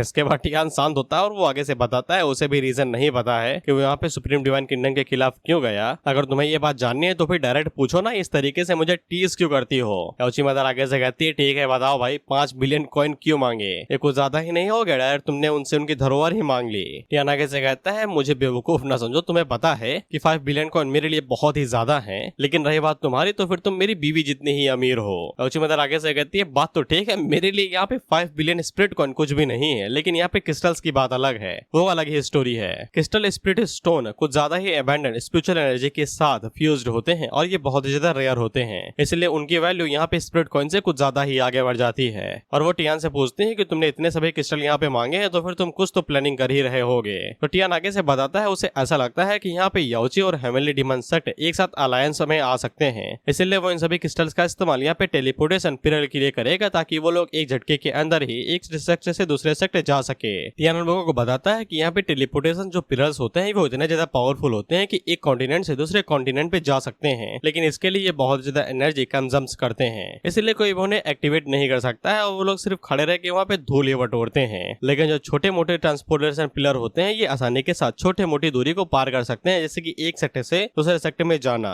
इसलिए टियान याओची मदर को यहाँ पे सजेस्ट करता है कि इतने समय उनका याओची क्लैन और हेवनली डिमोनिक सेक्टर काफी अच्छे रिलेशन में है, तो फिर वो लोग यहाँ पे एक ऐसा पिलर बना सकते हैं, इससे फ्यूचर में इन दोनों सेक्ट के बीच में काफी अच्छी बनती रहेगी। याओची मदर अपने मन के अंदर सोचती है कि हिस्ट्री में कभी भी 2 फोर्स एक साथ कॉपरेट नहीं करी और नहीं अलायंस में आई हैं, लेकिन एक टेलीपोर्टेशन पिलर बनाना ये काफी ज्यादा अच्छी बात है। ये साफ दिखा रहा है इंटेंट क्या है इन लोगों का। अगर उन लोगों का मकसद यहाँ पे एक साथ आगे बढ़ना है तो फिर ये ठीक है, लेकिन अगर यहाँ पे मकसद बिट्रायल का होता है तो फिर टेलीपोर्टेशन पिलर यहाँ पे एक छुरे की तरह बन जाता है जो पीठ में भोंका जाता है। याओची मदर यही सोचती है कि याओची क्लैन अभी इतने टाइम तक यहाँ पे छुपा हुआ ही आया है दुनिया से और न ही किसी मामले में उंगली करता है, लेकिन ये इन्विटेशन यहाँ पे टियान दे रहा है तो फिर वो मना नहीं कर सकती है। टियान भी आगे से कहता है ये सिर्फ एक सजेशन है, अगर ये काम नहीं करता है तो फिर वो बिल्कुल भी जोर नहीं देगा। याओची मदर उससे कहती है ठीक है, वो बाकी लोगों से इस बारे में पूछेगी और टियान को आके बता देगी। टियान उससे कहता है जैसे तुम्हारी मर्जी, अपना टाइम ले सकती हो। अब इसके बाद याओची मदर यहाँ पे अपनी फिजिक का इस्तेमाल करती है जो कि आसपास के माहौल को गर्म करने लगता है, और वो टियान से कुछ कहने ही वाले थे कि उससे पहले ही टियान को पता चल जाता है कि ये लोमड़ी क्या करने वाली है, इसलिए वो उनका हाथ पकड़ता है और उनसे दरवाजे के बाहर फेंक के कहता है भाग जाओ यहाँ से। याओची मदर उससे पूछती है इसका क्या मतलब हुआ, तो टियान आगे से कहता है हम दोनों के बीच में जो भी बात होनी थी वो खत्म हो गई, अब तुम जा सकती हो। और वो मन के अंदर सोचता है कि ये लोमड़ी यहाँ पे मुझे सेड्यूस करना चाहती थी, अगर ये 5 मिनट के लिए और ज्यादा रुक जाती तो फिर मैं खुद को हैंडल ही न करना पाता। दरअसल याओची मदर के पास यहाँ पे सेडक्टिव फॉक्स स्पिरिट फिजिक है जो किसी को भी लुभा सकती है, इसलिए टियान फूक फूक के कदम रखता है कि उसे कोई भी गड़बड़ ना और उसकी गर्दन ना कुचली जाए। खैर याओची मदर भी समझ जाती है कि टियान ने यहाँ पे उसकी फिजिक को भाप लिया, लेकिन वो जाते हुए कहती है कि तुम चिंता ना करो, तुम मेरे तरह ही घुटने टेकोगे। फिर इसके बाद अगला सीन 3 दिनों के बाद का होता है। हम लोग रूलर को देखते हैं जो कि अपने किंगडम के ऊपर चिल्लाते हुए कहते हैं कि सालों मैंने तुम्हें पाल पोस के बड़ा किया, लेकिन तुम में से एक भी उस स्किल को सीख नहीं पाया। युवेलिंग आगे से कहती है कि उन लोगों ने यहाँ पे ट्राई किया था, लेकिन इसके बावजूद उन्हें कुछ भी नहीं पता चला। वो पूरी बुक के अंदर से एक अजीब सा ऑरा महसूस हो रहा था, इसलिए वो लोग उसे यहाँ पे महसूस ही नहीं कर पाए और ना ही पढ़ पाए और ना ही सीख पाए। हावरन आगे से कहता है लेकिन उस हरामी ने ऐसा कैसे कर लिया, ये तो बताओ मुझे कोई। फिर इसके बाद टियान वहाँ पे आता है और उन लोगों से कहता है वादे के मुताबिक क्या तुम में से किसी ने यहाँ पे उस स्किल को कम्प्रीहेंस किया। रूलर टियान से कहता है कि तुम जीत गए, जिसके बाद वो अपने पास एक स्टोरेज रिंग बाहर निकालता है और टियान को देते हुए कहता है इसमें वो सब कुछ है जो तुमने मांगा था। टियान स्टोरेज रिंग को रख लेता है और उनसे कहता है कि जैसे तुम्हारी मर्जी, अब मेरी बारी है कि मैं अपनी डील को यहाँ पे फुलफिल करूँ। और वो उन लोगों से पूछता है कि कौन चाहता है भाई मैं किसे सिखाऊं, तो सभी लोग आगे से चिल्लाते हुए कहते हैं कि मुझे सिखाओ, मैं तुम्हें बहुत ही ज्यादा मानता हूँ, तुम मेरे आइडल हो आइडल। फिर इसके बाद टियान युवेलिंग की तरफ इशारा करते हुए कहता है कि मैं तुम्हें चूज करता हूँ, तुम आ जाओ यहाँ पे। तो हॉरन आगे से चिल्लाते हुए कहता है कि लूनर प्रिंसेस यानी कि युवेलिंग, तुम दोनों एक साथ मिले हुए हो ना, तुम्हें इसे यहाँ पे लेके लेके आई थी। यूएलिंग आगे से कहती है, गधे, मुझे भी नहीं पता था कि ये टियान है, द पैट्रियार्च, और ऊपर से सीक्रेट रियलम के अंदर तुम भी इसे बैठे थे, तुम्हें भी नहीं पता चला था, तो मुझे कैसे पता चलता। हॉरन आगे से कहता है, क्या पता कि तुम दोनों पहले से ही मिले हुए हो। टियान आगे बढ़ता है और वो सब लोगों से कहता है कि यूएलिंग यहाँ पे टॉप 3 प्रिंसेस में से एक आती है टैलेंट के मामले में, और ऊपर से वो एक एक्सीलेंट कैंडिडेट है, और अगर वो यहाँ पे यूएलिंग को चूज नहीं करेगा तो फिर क्या उसे यहाँ पे हॉरन को चूज करना चाहिए, जो उसे हमेशा टारगेट करता है और हमेशा उंगली करने की कोशिश करता रहता है। जिसके बाद वो यूएलिंग से कहता है, रेडी हो ना। टियान उसे कहता है कि जल्दी से अपने टैलेंट को एक्टिवेट करो, तुम्हारी ट्रेनिंग यहीं से शुरू होती है। और मैंने तुम्हें पहले ही बता दिया था कि टियान के पास यहाँ पे मेंटोर वाली स्किल है, जो कि उसके टैलेंट को और ज्यादा बढ़ाती है और किसी को भी सिखाने में हेल्प करती है। तो टियान उसकी मदद से ही यहाँ पे यूएलिंग को उनके एंसेस्टर की supreme chaos cloud fist technique सिखा रहा है। फिर इसके बाद टियान अपना सारा काम कर देता है और वहां से जाते हुए कहता है कि ये कुछ ही देर के अंदर ही यहाँ पे ये स्किल सीख लेगी, मैं यहाँ से चलता हूँ। हॉरन आगे से चिल्लाते हुए पूछता है कि 2-3 मिनट के अंदर ये टेक्निक इतनी जल्दी कैसे सीख लेगी, जो कि हेवन टायर की टेक्निक है। वह पे रूलर भी यहाँ पे टियान से कहता है कि तुम भागने की कोशिश तो नहीं कर रहे हो ना बच्चे, क्या हुआ अगर इस प्रिंसेस ने यहाँ पे इस टेक्निक को नहीं सीख पाई। तो टियान आगे से कहता है, इसका मतलब ये है कि तुम क्वालिफाइड नहीं हो, लेकिन मैं इसे सिखा रहा हूँ तो ये पक्का सीख जाएगी। खैर हॉरन आगे से कुछ कहने ही वाला था, लेकिन उसका बाप वहाँ पे उसे रोक देता है, जिसके बाद हम लोग यूएलिंग को देखते हैं और इसकी आंखें चमकने लगती हैं। इसके अगले सीन में हम लोग देखते हैं कि धीरे धीरे करके यूएलिंग को उसकी ट्रेनिंग का फल मिलने लगता है और वो कुछ ही देर के अंदर ही यहाँ पे एंसेस्टर की ट्रेनिंग सीख जाती है, थोड़े से टाइम के अंदर ही। वहीं पे हॉरन अभी भी अपने बाप से कह रहा था कि क्या तुम उसे ऐसे ही जाने दोगे, वो हमें धोखा भी दे सकता है। इस पे रूलर आगे से कहता है, बेटा तुम्हें थोड़ी और ज्यादा पढ़ाई करनी चाहिए पॉलिटिक्स को लेके। वो हेवनली डिमोनिक सेक्ट का एक एक्सट्रीम ही पैट्रियार्च है, ऊपर से हद से ज्यादा चालाक है साला, और ऊपर से उन लोगों ने पहले ही यहाँ पे ऑर्थोडॉक्स अलायंस और कई सारे डिमोनिक सेक्ट को अपना दुश्मन बना के रखा है। तुम्हें लगता है कि वो और ज्यादा एनिमी बनाने के बारे में सोचेगा। फिर इसके बाद हम लोग यूएलिंग को देखते हैं और इसकी प्रोग्रेसिंग पूरी हो जाती है और ये नीचे उतर आती है। रूलर उससे पूछता है, कैसा क्या टेक्निक सीख गई ना। यूएलिंग आगे से बताती है कि वो यहाँ पे पूरी तरीके से मास्टर कर चुकी है एकदम हाईएस्ट लेवल पाम टेक्निक को। सभी लोग आगे से चिल्लाते हुए कहते हैं कि हाईएस्ट फॉर्म इतनी जल्दी कैसे। वहाँ पे हॉरन भी काफी ज्यादा हैरान होता है कि इतनी जल्दी उसने यहाँ पे अनलिमिटेड मास्टरी को हासिल कर लिया, और वो मन के अंदर सोचता है कि यूएलिंग बचपन से ही उसके एक दुश्मन की तरह थी, यानी कि राइवल यार। लेकिन यूएलिंग ने यहाँ पे मास्टरी हासिल कर ली उस पाम टेक्निक में, तो फिर अब इन दोनों की राइवलरी यहीं पे खत्म हो जाती है, और ऑफ कोर्स इस मैच की विजेता यूएलिंग ही थी। वह पे रूलर यूएलिंग से कहता है, तुम्हें पक्का यकीन है ना कि तुम जो कह रही हो वो सच है। इस पे यूएलिंग आगे से पाम टेक्निक को दिखाते हुए कहती है कि अपनी आंखों से देख लो। जिसके बाद वो पाम टेक्निक को यूज करती है तो काफी ज्यादा एनर्जी रिलीज होती है। इससे अब रूलर को पक्का यकीन हो जाता है कि उन्हें धोखा नहीं दिया गया है, और रूलर यहाँ पे यूएलिंग से कहता है कि उन लोगों का सुप्रीम डिवाइन किंगडम सक्सेसफुली यहाँ पे एक पियरलेस जीनियस को बनाने में कामयाब हो गया। तो यूएलिंग आगे से कहती है कि वो कोई भी जीनियस वीनियस नहीं है, ये सब कुछ तो टियान की मेहनत का नतीजा है। इसके बाद यूएलिंग हमें बताती है कि टियान ने यहाँ पे उस पाम टेक्निक को सिखाने के लिए कई सारे रास्ते बनाए थे, जो धीरे धीरे करके छोटे छोटे फॉलो हो रहे थे, और जब तक तुम उन्हें सीधा सीधा फॉलो करते जाओ तो फिर तुम आसानी के साथ यहाँ पे अल्टीमेट मास्टरी को हासिल कर सकते हो। इसलिए जब तक कोई भी नॉर्मल इंसान यहाँ पे टियान के गाइडेंस को फॉलो करता है और स्टेप बाय स्टेप फॉलो करते जाता है, तो फिर वो आसानी के साथ हाईएस्ट फॉर्म को अचीव कर सकता है। रूलर आगे बढ़ते हुए यूएलिंग से पूछता है कि अच्छा, इसी तरीके से यहाँ पे टियान ने 1000 तरीके बनाए, इसलिए वो इतनी जल्दी इस टेक्निक को सीख पाया। इसके बाद वो यूएलिंग की तरफ आगे बढ़ता है और उससे कहता है, इसका मतलब है कि तुम भी यहाँ पे ये सब कुछ कर सकती हो। तो यूएलिंग आगे से कहती है, मुझे पता है कि तुम क्या कहना चाहते हो, लेकिन टियान ने यहाँ पे जो भी तरीके बताए थे वो किसी तरीके की ट्रिक की वजह से थे, इसलिए उसने जैसे यहाँ पे उन मेथड्स को फॉलो किया तो वो मेथड्स धीरे धीरे करके गायब होते चले गए। सिस्टम है भाई, वो कैसे यहाँ पे अपनी पोल खुलने दे सकता है किसी नॉर्मल इंसान के हाथों में। खैर रूलर को इसकी कोई भी दिक्कत नहीं थी, जब तक कोई भी उनके डिवाइन किंगडम के अंदर उनके एंसेस्टर की टेक्निक को सीख लेता है तो यही मायने रखता है। जिसके बाद वो चिल्लाते हुए बाकी लोगों से कहता है कि अब से कोई भी यहाँ पे हेवनली डिमोनिक सेक्ट को उंगली नहीं करेगा और उन्हें पूरी तरीके से इज्जत देगा। हॉरन दोबारा आगे बढ़ता है और वो अपने फादर से कहता है कि ये क्या सब कुछ जरूरी भी है, ऐसे वर्ड्स अगर फैलेंगे तो फिर सब लोगों को यही लगेगा कि वो लोग यहाँ पे हेवनली डिमोनिक सेक्ट से डरते हैं। जिस पे हॉरन का फादर उसे दोबारा कहता है कि तुम्हें पढ़ाई करनी चाहिए पॉलिटिक्स को लेके। हेवनली डिमोनिक सेक्ट के एंसेस्टर और साथ ही में याओची मदर के बारे में भूलना भी नहीं, ये दोनों ही पावरफुल एनिमीज हो सकते हैं हमारे, और हम एक साथ उनके साथ तो भिड़ नहीं सकते, इसलिए जरूरी यही रहेगा कि हम लोग जितना हो सके उतना ज्यादा दब के रहे। फिर इसके बाद हम लोग टियान को देखते हैं, जो कि यही सोच रहा था कि मुझे वहाँ पे रुकना चाहिए था ताकि उनके हैरान चेहरे देख के मुझे रिवॉर्ड मिलते।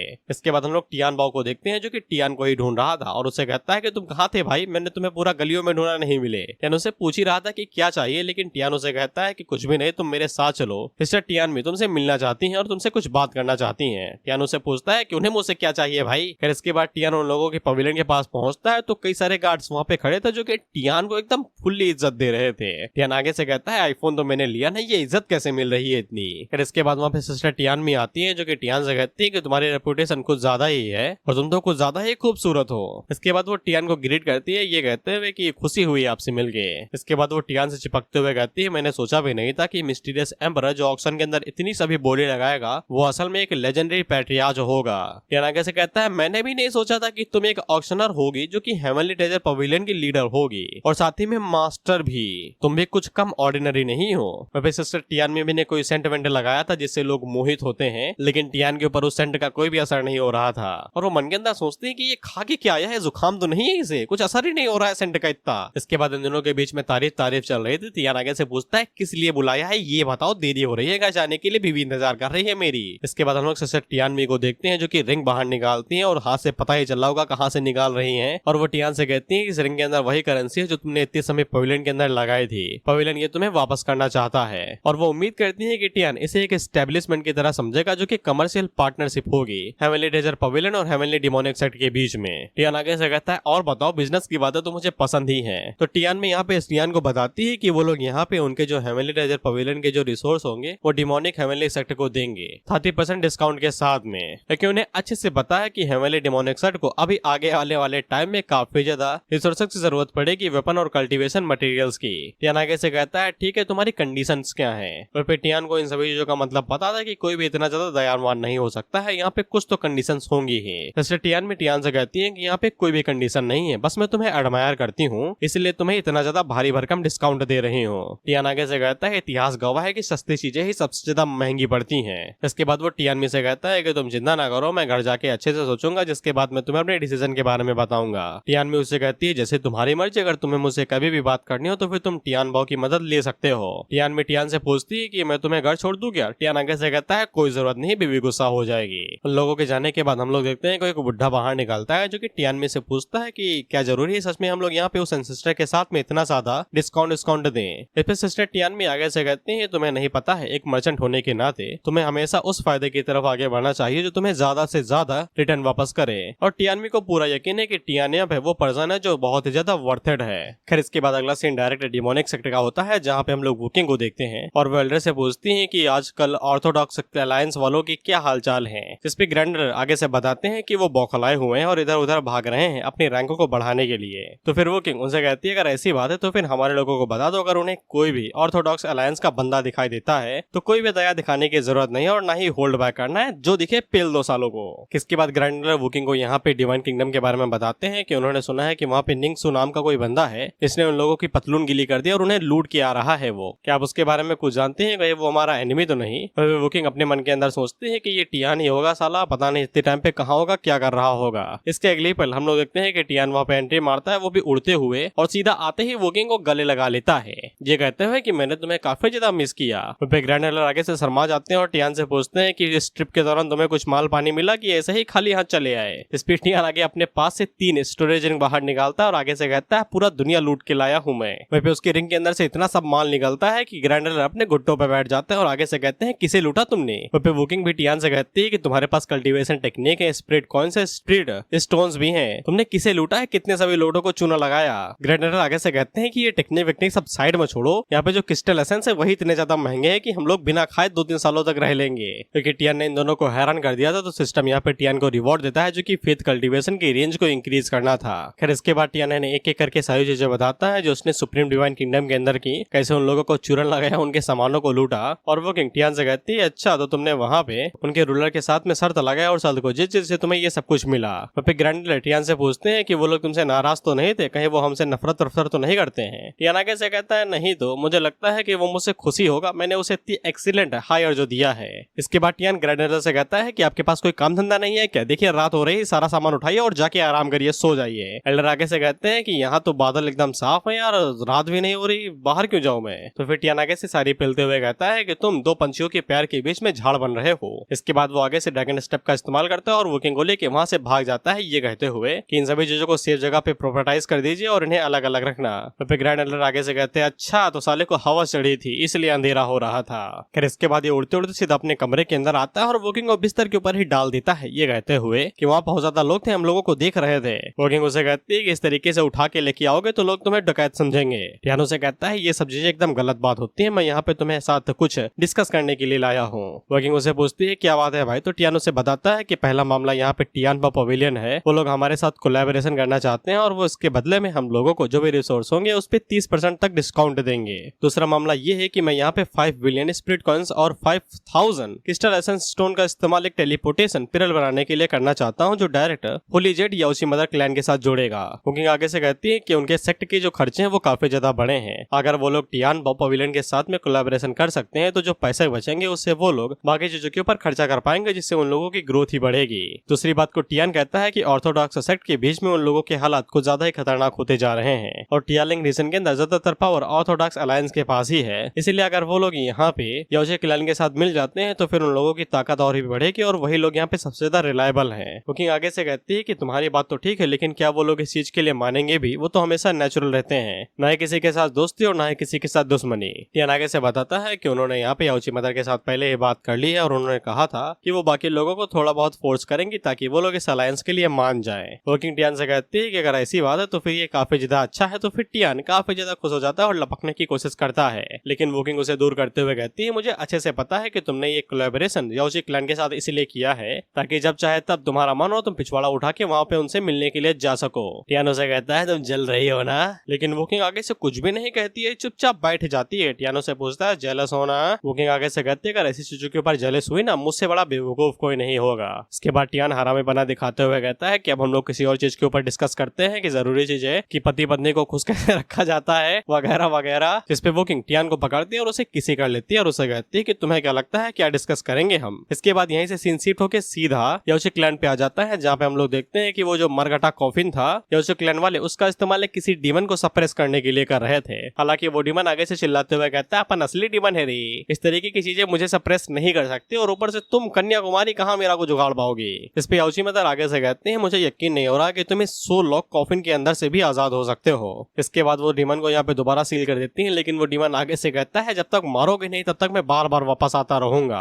और जितनी बार वापस आऊंगा उतनी बार शक्तिशाली होते जाऊंगा और तुम्हारे जेड पूल को मैं ब्लड पूल के अंदर बदल दूंगा। इसके बाद डीमन भाई साहब कुछ महीनों के लिए सील पैक हो जाते हैं और 2 महीनों के बाद इनकी एंट्री होगी। इसी के बाद यहाँ पे क्लाइंट की तरफ से कुछ लोग आते हैं जो कि हमें डीमन के बारे में बताते हैं कि ये यहाँ पे हजारों साल से सील है, लेकिन कोई भी इसे अभी तक डिस्ट्रॉय नहीं कर पाया है और जो सील की पावर वो धीरे धीरे करके हमें ऐसा कम होती जा रही है। याओची मदर आगे से कहती है कि ये जहरीला कॉफिन लगाया है, देखो भाई कब तक रोकता रहता है ये। इसके बाद वो इन लोगों से कहती है कि जो मैंने सजेशन यहाँ पे हेवनली डिमोनिक सेक्ट के साथ अलायंस के लिए कहा था उसके बारे में क्या सोचा। इस पे ये सभी लोग आगे से कहते हैं कि हमें बाकी लोगों से भी पूछ लेना चाहिए, तभी हम सभी लोग आगे से डिसाइड करेंगे। तो याओची मदर आगे से चिल्लाते हुए कहते हैं कि जितने भी डिसाइपल हैं उन सभी को मेन हॉल के अंदर समन करो और उनसे बात करो। इसके बाद अगला सीन मूनलाइट क्लिफ का होता है, जहाँ पे टियान क्लिफ के ऊपर बैठा हुआ था और बाकी डिसाइपल्स की मदद कर रहा था कल्टीवेशन को बढ़वाने में। हालांकि जो फेथ एनर्जी एब्जॉर्प्शन था वो काफी ज्यादा कम था। साथ में ये डिसाइपल्स भी आगे से कानूनी पेल रहे थे, मेरा सर दर्द कर रहा है, मेरे पैर दर्द कर रहे हैं, मैं और नहीं बैठ पा रहा। मैं टियान की गुद्दी गर्म हो जाती है और वो आगे से चिल्लाते हुए कहता है किसी के पैर पिरा रहे, किसी के सर पिरा रहे, अभी कल्टीवेशन न करने बैठता, सब कुछ पिरा था तुम्हारा, चुपचाप कल्टीवेशन करने तो उठा के फेंक दूंगा बाहर। लेकिन टियान की गाली भी इन लोगों को मर्दाना लगती है और ये लोग एकदम से खुश हो जाते हैं। टियान अपने मन के अंदर सोचता है इनका कुछ नहीं हो सकता है, एक तो मेरी बीवी ने कह दिया जब तक मैं इन्हें सिखाता नहीं तब तक वो मुझे बेड के अंदर नहीं लेगी और ऊपर से ये कमीने कुछ सीखने को ही नहीं राजी हैं। इसके बाद टियान आगे से अपनी बुद्धि लगाता है और वो आगे से निकालता है कई सारे परफॉर्म ग्रेड और मार्शल आर्ट टेक्निक्स और वेपन्स और वो लोगों से कहता है जो भी चाहिए उठा लो, बस कल्टीवेट करना, रुकना नहीं, मेरी आंखों के सामने हाथ चलते रहने चाहिए तुम्हारे। इस पे सभी डिसाइपल आगे से खुश और हैरान बहुत ही ज्यादा हो जाते हैं और वो आगे से कहते हैं क्या ये सब कुछ हमारे लिए है? तो ये सभी अपने अपने ट्रेजर उठा लेते हैं टियान को शुक्रिया कहते हुए। फिर टियान ने इन सभी डिसाइपल्स को हैरान कर दिया था, तो फिर रिवॉर्ड के रूप में सिस्टम उसे यहाँ पे जो कि डिवाइन क्राफ्ट मास्टरशिप था, यानी कि वो और भी कई सारे के वेपन और बाकी चीजों को क्राफ्ट कर सकता था। उसी टाइम पे एक डिसाइपल आगे बढ़ता है जो कि टियान से पूछता है कि वो इस आयरन फिस्ट को कैसे सीख सकता है। टियान आगे बढ़ता है और उस स्किल की तरफ देखता है, जिसके बाद वो आगे से टीचिंग एंड इलाइटमेंट फंक्शन का इस्तेमाल करता है। ऑफ कोर्स ये सिस्टम का ही था जिसकी मदद से वो बड़ी आसानी के साथ एक डिसाइपल को वो टेक्निक सिखा देता है। डिसाइपल भी आगे से कहता है कि ये तो बड़ा इजी था यार, मैंने सोचा नहीं था कि इतना ज्यादा इजी होगा। इसके बाद वहाँ पे दोबारा भीड़ लग जाती है और वो सभी चिल्लाते हुए कहते हैं कि मुझे भी सिखाओ यार। इसके बाद अगला सीन आधे महीने के बाद का होता है और ये सभी डिसाइपल एकदम भाई बाहुबली बन चुके हैं। ये जो भी स्किल लिए थे उसके अंदर मास्टर कर लिए थे। टियान आगे से कहता है कि ट्रेडिंग इनकी अच्छी जा रही है, अब बीवी खुश हो जाएगी मेरी। फिर ये सभी टियान से कहते हैं कि गाइडेंस के लिए शुक्रिया। फिर सिस्टम टियान को बताता है कि उसकी फेथ पावर यहाँ पे 1000 हो चुकी है, यानी कि वो इस फेथ पावर का इस्तेमाल अटैक करने के लिए कर सकता है। इसके बाद वोकिंग वहाँ पे आती है और टियानो से पूछता है घर ले जाने के लिए आई हो क्या? तो वोकिंग उसे बताती है कि नहीं, मेडिसिन हॉल चलो एल्डर तुमसे मिलना चाहते हैं, उन्हें कुछ जरूरी बात करनी है। टियान आगे से कहता है क्या उन्होंने वो पिल रिफाइन कर ली जिसके लिए मैं वो सभी आर्टिफैक्ट और चीजें इकट्ठा करने के लिए गया था। तो वोकिंग आगे से कहती है वहीं पे चल के बात करते हैं, जिसके बाद अगला सीन मेडिसिन हॉल का होता है जहाँ पे अल्केमिस्ट इन लोगों का इंतजार कर रहा था और वो उन लोगों से कहता है कि बड़ी जल्दी आ गए यार। और फिर वोकिंग उस एल्डर से पूछते हैं कि तुमने पिल रिफाइन कर ली। इस पे एल्डर आगे से बताता है कि वो अभी भी यहाँ पे इस पिल को पूरी तरीके से रिफाइन नहीं कर पाया है। उसने 4 दिन और 2 रातें लगा दी, लेकिन इसके बावजूद उसे अभी तक यहाँ पे फॉर्मूला पता नहीं चला है। और ऊपर से पिल बनाने के लिए जो रिसोर्स यहाँ पे इस्तेमाल किए जा रहे हैं वो काफी ज्यादा रेयर हैं और जो इंग्रेडिएंट्स हैं उन्हें बनाने के लिए उन्हें काफी अच्छे से रिफाइन करना पड़ेगा, क्योंकि एक छोटी सी गलती भी यहाँ पे फर्नेस के ऊपर बहुत बड़ा धमाका कर सकती है। इसके बाद ये लोग यही कहेंगे कि गई भैंस पानी में। फिर टियान को भी चिंता होने लगती है कि अगर वो लोग यहाँ पे फेल हो जाते हैं तो जो भी प्रीशियस मटेरियल्स हैं वो सभी पूरी तरीके से बर्बाद हो जाएंगे। इसलिए एल्डर उन लोगों से कहता है कि इस पूरी डोमेन के अंदर सिर्फ एक ही बंदा है जो कि इस चीज को कर सकता है। तो फिर टियान आगे से पूछता है कौन है भाई, कौन कर सकता है। तो वो लोग आगे से बताते हैं वो एम्परर लियोन फेंग है, इसको पिल एम्परर भी कहा जाता है। टियान आगे से पूछता है अब ये कौन प्राणी है। तो वोकिंग टियान को बताते हैं ये प्राणी तुम्हारा लव राइवल है। टियान आगे से कहता है कैसा राइवल भाई, अब तो हमारी शादी भी हो गई। तो वोकिंग टियान से कहती है कि अब तुम काहे शर्मा रहे हो, 2-3 राइवल होना ये तो काफी ज्यादा इजी होता है, नॉर्मल माना जाता है इसे। इसके बाद टियान अपना वही भाई शायरी वाली पीलता है, तुम गॉडेस हो, तुम्हारी खुशबू साला सुगंधा है, गेंदा है। अगर मेरे पास यहाँ पे 20-30 राइवल भी होंगे तो भी मुझे कोई दिक्कत नहीं है, लेकिन ज्यादा होंगे तो दिक्कत है। इसके बाद वोकिंग से पूछता है कि ये लिन फेंग है कौन, क्या बता सकती हो। इस पे वोकिंग टियान को बताती है कि लिन फेंग एक सेक्ट लीडर है जो कि स्प्रिट मेडिसिन सेक्ट का है। इनके पास मिड टायर की इंपीरियल लेवल फोर्स है। एल्डर आगे से बताते हैं कि वो खुद में ही एक जीनियस है, उसे कॉसी एम्परर रियलम का पावर हाउस भी समझा जाता है और उसके पास यहाँ पे अल्केमी स्किल काफी ज्यादा लाजवाब है। इसलिए रिस्पेक्ट के लिए लोग उसे यहाँ पे पिल एम्परर भी कह के बुलाते हैं। इसलिए टियानलिंग सिटी के अंदर अगर वो खुद को यहाँ पे पहले नंबर पे रखता है तो फिर उसके ऊपर कोई भी नहीं माना जाएगा। फिर टियान मन के अंदर सोचता है कि साला ये मेरे लिए पिल तो रिफाइन कर सकता है, लेकिन मेरी बीवी को इसके सामने घुटने टेकने पड़ेंगे, मैं ऐसा तो नहीं होने देने वाला। वोकिंग को ये वाली बात समझ में आ जाती है तो वो टियान से कहती है कि तुम सोचो ना हम लोग भीख नहीं मांगने वाले हैं, उसके मुंह के ऊपर पैसों के तमाचे मारेंगे धड़ाधड़, तब तो वो पिल को रिफाइन करेगा ना। इसके बाद टियान अपनी बीवी से चिपकते हुए कहता है तुम्हें मेरी मन की बात पता कैसे चल जाती है, और अगर क्या हो अगर उसने मना कर दिया पिल रिफाइन करने से। तो वोकिंग आगे से कहती है मना करेगा तो फिर हम उसे कुत्ते की तरह पीटेंगे जब तक वो हाँ नहीं कह देता है। टियान अपनी वाइफ से पूछता है क्या वो लोग अमीर हैं। तो वोकिंग आगे से बताती है नहीं वो लोग बिल्कुल गरीब है साला, उनके पास पैसा ही नहीं है, लेकिन उनके पास जो इंग्रेडिएंट्स है वो बहुत ज्यादा है। इसे टियान को समझ में आ जाता है कि एक जुआरी के लिए जैसे पत्ते मायने रखते हैं वैसे एक अल्केमिस्ट के लिए मेरी मेडिकल हर्ब्स मायने रखती हैं, वो होती हैं उनके लिए ट्रेजर्स। वोकिंग टियान से कहती है कि जैसे तुम ऐसी बत्ती सी दिखाते हो मुझे समझ में आ जाता है कि तुम कुछ उल्टा सीधा सोच रहे हो, क्या सोच रहे हो। टियान आगे से कहता है कुछ भी नहीं, हम लोग डायरेक्ट यहाँ से स्पिरिट मेडिसिन सेक्ट चलने वाले हैं। वह पेल्डर वोकिंग को पहले ही बता देता है कि ऐसा लगता है कि मेडिसिन सेक्ट के अब लगने वाले हैं, वो भी बहुत बुरी तरीके से। फिर इसके बाद हम लोग देखते हैं कि वोकिंग भी टियान के साथ आने वाली थी। टियान उसे कहता है तुम काहे लिए आ रही हो। तो वोकिंग आगे से कहती है कि मैं उसे काफी टाइम से जानती हूँ, अगर मैं पर्सनली उससे कहूंगी तो वो मना नहीं करेगा। टियान उसे कहता है तुम मेरे बारे में कितना सोचती हो। जिसके बाद वो पीछे मुड़ के ग्रैंड एल्डर से कहता है टियान बा पवेलियन और फिर याओशी क्लैन से कोई भी आए तो फिर उन्हें वेलकम कर लेना और अच्छे से चाय पिलाना। इसके बाद वोकिंग टियान से कहती है कस के पकड़ो तो ये साला चिपक ही जाता है उससे। मिस वोकिंग अब उसे लिफ्ट की जरूरत नहीं है, खुद उड़ सकता है वो। लेकिन अब कौन सुने हीर रांझा की कहानी, प्यार में है मरवानी। इसलिए दोनों उड़ते हुए स्पिरिट मेडिसिन सेक्ट के लिए निकल जाते हैं और अगला scene direct spirit medicine sect का होता है जहाँ पे हम लोग लिन फेंग की सीधा बड़ी सी मूर्ति देखते हैं, यानी कि ये बंदा ईगो वाला है और साथ ही में नार्सिसिस्ट भी। वहाँ पे कुछ डिसेपल थे जो कि उस जगह को गार्ड कर रहे थे। साले छोटा सा सेक्ट तुम्हारा क्या गार्ड कर रहे हो, कुर्सी लगा के बैठ जाओ सब कुछ तो दिखाई देगा। खैर उसी टाइम में इन लोगों की नजर टियान और वोकिंग के ऊपर पड़ती है जो कि लिन फेंग के स्टैचू के कंधे के ऊपर ही खड़े थे। टियान आगे से कहता है कि तुम्हारा ये लिन फेंग तो कुछ ज्यादा ही नार्सिसिस्ट है, अपनी बड़ी सी मूर्ति बनवाई है सेक्ट के अंदर। इस पर ये लोग चिल्लाते हुए कहते हैं कि तुम लोग कौन हो भाई, हमारे सेक्ट लीडर की बेइज्जती कर रहे हो, उनके स्टैचू के ऊपर चढ़ के चुपचाप नीचे उतर आओ। तो फिर हम लोग वोकिंग को देखते हैं जो कि आगे से सोनिक पावर का यूज करते हुए लिन फेंग को बुलाती है जो कि एक स्पिरिट कॉल की तरह था और ये पूरे सेक्ट के अंदर गूंज जाता है। वहाँ पे इसकी एनर्जी की वजह से ये डिसेबल तो दूर जाके गिरते हैं और अगले ही पल हम लोग देखते हैं कि वहाँ पे लिन फेंग आ जाता है और लिन फेंग यहाँ पे वोकिंग को उसके पहले नाम से बुलाता है। ये कहते हैं कि काफी टाइम से तुम्हें देखा नहीं वोकिंग। तो फिर हम लोग टियान को देखते हैं और ये पहली बार इस बार चल रहा है।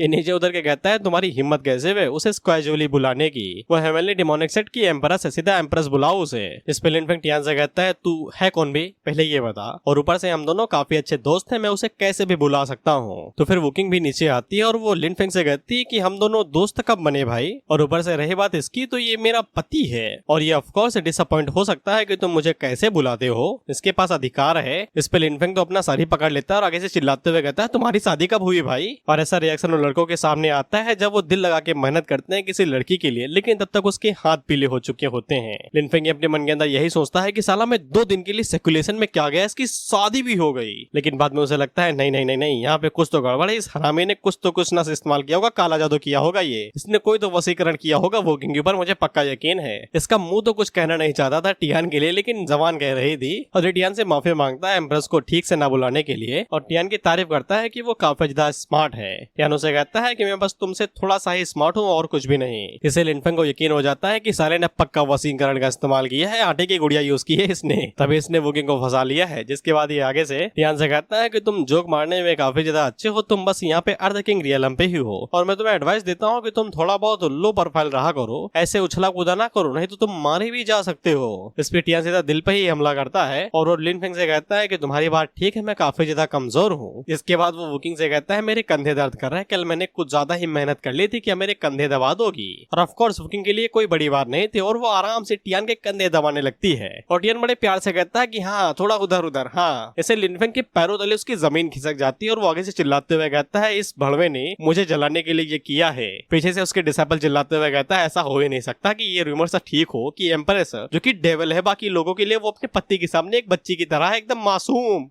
फिर इसके बाद टियान यहाँ पे लवे डवे बनने का नाटक करता है और वो वोकिंग से कहता है माफ कर दो, तुम्हें मेरी वजह से शर्मिंदा होना पड़ता है कि मुझे यहाँ पे कई सारा टाइम लग गया अर्थ किंग रियलम को एडवांस लेवल पे ले जाने में। वोकिंग उसे कहती है कोई बात नहीं है, तुम जीनियस के बीच में जीनियस हो, तुमने जो भी अचीव किया है वो तुमने 2 ही 3 महीने के अंदर ही तो किया है। अगर मैं यहाँ पे पिल एम्बरर की बात करूँ तो फिर इन्हें एडवांस अर्थ किंग रियलम में जाने के लिए 10 साल लग गए थे। इससे लिनफेंग को समझ में आ जाता है कि वोकिंग ने यहाँ पे टियान के साथ शादी सिर्फ उसके टैलेंट की वजह से की है और उसे समझ में आ जाता है कि अब बगावत करने का कोई भी फायदा नहीं है। इसलिए वो वोकिंग से पूछता है कि वो यहाँ पे किस लिए आई है, किसी काम से ही आई होगी ना। वो वोकिंग लिनफेंग को बताती है कि वो यहाँ पे एक पिल रिफाइन करवाने के लिए आई है। लिनफेंग उसे पूछता है किस टाइप की पिल, क्या तुम्हारे पास इंग्रेडिएंट है? तो टियान आगे से बक्से के अंदर जो भी इंग्रेडिएंट जरूरी थे वो उसे फेंक के मारता है। लिनफेंग जब उन इंग्रेडिएंट्स को चेक करता है तो फिर उसे पता चलता है कि ये तो नॉर्मल से ही है, कोई भी अल्केमिस्ट इन्हें अच्छे से रिफाइन कर सकता है। तो टियान आगे से बताता है 2 और बाकी हैं, जिसके बाद वो अपने पास से फिनिक्स 9 आइस ग्रास और साथ ही में कौन थी ये मेडिसिन, हाँ थंडर हार्ट फ्रूट। लिनफेंग जैसे ही उन दोनों मेडिसिन को उसके हाथों में देखता है तो ये मन के अंदर सोचता है ये जो कि सिर्फ अर्थ किंग रियलम पे है, इसे इतना ज्यादा हाई ग्रेड की इंग्रेडिएंट्स की क्या जरूरत है, ये किस टाइप की पिल मुझसे बनवाना चाहता है, ये बल्ली का बकरा तो नहीं बना देगा मुझे। और प्लॉट है पता ही होगा तुम्हें। इसे लिनफेंग जैसे ही हैरान होता है फिर तो सिस्टम यहाँ पे टियान को रिवॉर्ड देता है जो कि एल्केमी प्रोफेशन था। अभी इस समय टियान यहाँ पे बिगिनर लेवल पे है, लेकिन सिस्टम उसके ऊपर मेहरबानी करके उसे यहाँ पे एल्केमी सेंट एक्सपीरियंस कार्ड देता है। यानी कि टियान इतने समय एल्केमी एकदम सेंट लेवल पे है, वो किसी भी पिल को यहाँ पे बड़ी आसानी के साथ रिफाइन कर सकता है 100% गारंटी के साथ में। हालांकि बस ये चीज सिर्फ 1 घंटे के लिए ही है, जिसके बाद ये दोबारा गरीब बन जाएगा। टियान लिनफेंग से कहता है जैसा कि तुमसे सोचा था, तुम यहाँ पे एक पिल एम्बरर हो तो फिर तुम्हें इन सभी इन चीजों के बारे में पता है। इसके बाद हम लोग लिनफेंग को देखते हैं और वो वोकिंग को मना कर देता है पिन रिफाइन करने से। वोकिंग उसे कहती है बहानेबाजी नहीं चलेगी गुरु। तो फिर लिनफेंग आगे से बताता है कि जो इंग्रेडिएंट्स तुमने मुझे दिए हैं ये काफी ज्यादा प्रीशियस हैं और इनसे जो एक पिल बनाई जाएगी वो पक्का एक इमोर्टल पिल होगी, और इस पिल को बनाने के लिए अगर छोटी सी भी गलती हो जाती है तो पूरा फर्नेस डिस्ट्रॉय हो जाएगा, धमाका होगा, मैं भी मर जाऊंगा, और मेरी स्किल इतनी समय परफेक्ट नहीं है तो फिर मैं पीछे हटना चाहूंगा माई साहिबा। और तुम्हें तो पता ही कि टियान को इतने समय क्या मिल रखा है, तो इतने समय इसका एटीट्यूड ना 7वें आसमान पे जा चुका है। और ये लिनफेंग से कहता है कि 2 कौड़ी का पिल एम्परर एक पिल नहीं बना सकता है, तो फिर मुझे यहाँ पे खुद ही बनाना पड़ेगा। जिसमें लिनफेंग के जो चिले थे वो आगे से कहते हैं अगर तुम यहाँ पे पिल खुद ही रिफाइन कर सकते थे तो फिर यहाँ पे आने की जरूरत ही क्या थी। साइड से 2 चिले और कहते हैं कि अगर यहाँ पे हमारे पिल एम्परर एक पिल को रिफाइन नहीं कर सकते हैं तो पूरी हेवनली स्पिरिचुअल डोमेन के अंदर कोई भी नहीं है जो इसे रिफाइन कर सके। वोकिंग भी हैरान हो रहे थे और वो मन के अंदर सोचते है कि इसने कब भाई कल में सीखी, ये तो अभी तक फर्नेस भी पकड़ना नहीं जानता है। टियान वोकिंग से कहता है कि चिंता ना करो यार तुम। तो वोकिंग उसे कहते हैं मुझे तुम्हारी चिंता नहीं हो रही, मुझे पिल की चिंता हो रही कि उसका क्या होगा। मुझे पता है कि तुम ऐसे ऐसे कारनामे कर दिखाते हो जो मुमकिन नहीं है। वह लिनफेंग टियान से कहता है कि भाईजान आप जो उड़ रहे हैं, मैं आपसे यही कहना चाहूंगा कि अगर आप इन सभी इंग्रेडिएंट्स के ऊपर मुंह देते हैं तो ये बहुत ही बड़ी शर्मिंदगी की बात होगी। टियान आगे से कहता है कि तुम्हें इस बारे में चिंता करने की जरूरत नहीं है, मुझे मेरी लिमिट्स के बारे में पता है, मुझे बस एक फर्नेस ला के दो जिसके अंदर मैं पिल को रिफाइन कर सकूं। लिनफेंग आगे से कहता है तुम्हें फर्नेस चाहिए, ठीक है, फिर मैं तुम्हें एक फर्नेस देता हूँ जो एक इमोर्टल पिल को रिफाइन कर सकता है। इसके बाद वो अपने पास से अपना पर्सनल फर्नेस बाहर निकालता है जो लो ग्रेड का इमोर्टल आर्टिफैक्ट है, the 3-legged golden crow furnace. Tian Linfeng को शुक्रिया कहता है, जिसके बाद वो सिस्टम से कहता है, तुम क्यों रुके हो वो भाई, जल्दी से एल्केमी सेंट कार्ड का इस्तेमाल करो यार, 1 घंटे के लिए मौज करना है यहाँ पे। सिस्टम जैसे ही एल्केमी सेंट कार्ड का इस्तेमाल करता है तो फर्नेस के अंदर से सेक्रेट फायर निकलने लगती है। इसके बाद टियान जो भी इंग्रेडिएंट अपने साथ लाया था उन्हें बाहर निकालता और फर्नेस के ऊपर दे मारता है धड़ाम से।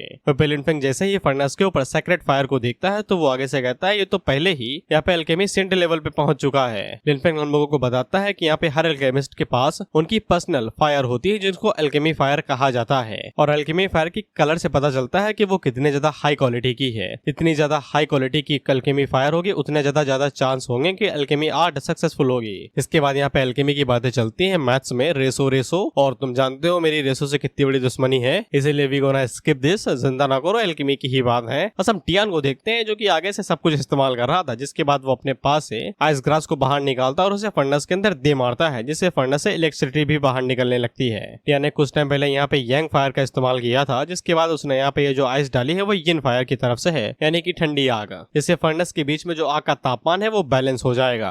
वहीं पे टियान के इस पिल रिफाइनिंग की वजह से वहाँ पे एक स्पेशल फिनोमिनन भी होने लगा था, ऊपर से बिजली गिरने लगी थी, तो सीधा जाके फर्नेस के अंदर जा घुसती है। लिनफेंग लोगों को बताता है, अगर ये लाइटनिंग सीधा जाके फर्नेस के टॉप के ऊपर गिरेगी तो फर्नेस एक्सप्लोड कर जाएगा और साथ ही में पिल भी। इसीलिए वो लाइटनिंग जैसे ही फर्नेस के ऊपर गिरने वाली तो टियान आगे से उसे कंडेंस कर देता है, जिससे वो पिल फर्नेस के ऊपर नहीं गिरती है और आसपास में जाके ही मिल जाती है। लेकिन वहाँ पे जो इफेक्ट आया था वो धमाके वाला आया था, इसलिए लिनफेंग को लग रहा था कि फर्नेस एक्सप्लोड कर गया। लेकिन जब सामने से धमाके वाला इफेक्ट हटता है तो फिर हम लोग देखते हैं कि वहाँ पे पिल रेडी हो गई थी, इसके अंदर से 6 कलर सेक्रेट लाइट बाहर निकल रही थी, यानी कि ये इमॉर्टल पिल है। वे डिसाइपल लिनफेंग से पूछते हैं कि क्या पिल रेडी हो गई, तो वो बताता है कि नहीं, टियान अभी यहाँ पे नहीं रुकने वाला है, कुछ और वो प्लान कर रहा है। वहीं पे हम लोग टियान को देखते हैं और वो आखिरी स्टेप लेने वाला था जिससे ये पैटर्न डिवाइन पिल कंप्लीट हो जाएगी। लेकिन उससे पहले ही वहाँ पे 2 हाथ आते हैं जो कि कहते हैं कि ये पिल हमारी है। वोकिंग उन दोनों हाथों को डिफ्लेक्ट करती है और लोगों से कहती है, चोरी चकारी वो भी स्नेक अटैक करते हुए, शर्म नहीं आती कुत्तो।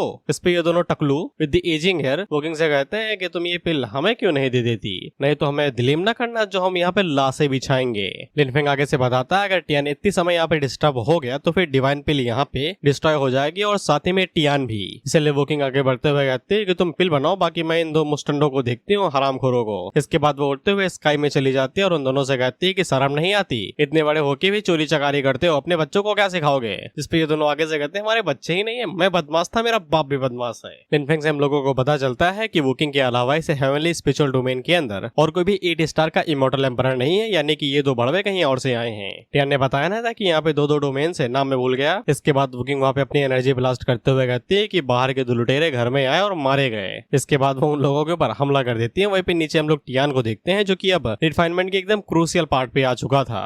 इसके बाद वोकिंग अपने पास से निकालती है अपनी शॉट और इन दोनों बुड्ढों के ऊपर अटैक कर देती है धड़ाम से। ये दोनों बुड्ढे भी आगे से हमला करते हुए कहते हैं, अगर हम एक होते तो फिर भले ही तुमसे न जीत पाते, लेकिन इतने समय हम लोग 2 भाई 2 तबाही हो रखे हैं। हालांकि जब ये दोनों मुस्टंडे वोकिंग के ऊपर अटैक करने के लिए आगे बढ़ते हैं तो वोकिंग उल्टा इन्हीं के ऊपर भारी पड़ जाती है और उनके ऊपर एक स्लैश मार के इनकी बुद्धि गर्म कर देती है। ये दोनों बुड्ढे अपने मन के अंदर सोचते हैं कि साला सोचा था कि बुढ़ापे में बीच पे जाएंगे, एकदम बिकनी में लड़कियां देखने को मिलेंगी, लेकिन यहाँ पे आके इस लड़की से लड़ाई करनी पड़े, मूड खराब हो रहा है यार। एक तो साला एक किस्मत इतनी खराब है, कल्टीवेशन में अटक गए, ऊपर से ये पिल मिली तो उसके लिए भी फाइट करनी पड़ रही है यार। चोरी चकारी अच्छा काम नहीं है। शुरुआत में मजा आता है, लगता है कि पैसा आ गया, लेकिन जब पकड़े जाते हैं तो अफसोस होता है चोरी क्यों की। इधर हम लोग टियान को देखते हैं जो भी लगा हुआ था फर्नेस के साथ में, उसे मना रहा था, भैया कंप्लीट हो जाओ प्यार से, और वो सक्सेसफुली यहाँ पे पिल को रिफाइन कर ही लेता है, जिससे फर्नेस के अंदर एक तगड़ा धमाका होता है। वहीं पे धमाका जैसे ही खत्म होता है तो एक बहुत ज्यादा मीठी सुगंध आसपास के एरिया में फैल गई थी। लिनफेंग आगे से कहता है कि ये 9 कलर होली लाइट है, एक ऐसा डिवाइन फिनोमिनन जो कि इतने सालों में कभी भी नहीं हुआ था। जो पिल यहाँ पे टियान ने अभी रिफाइन की है, वो लिनफेंग ने अभी तक जितने भी पिल रिफाइन की है उन सभी की ऑरा को तोड़ के एकदम हाईएस्ट लेवल पे चली जाती है।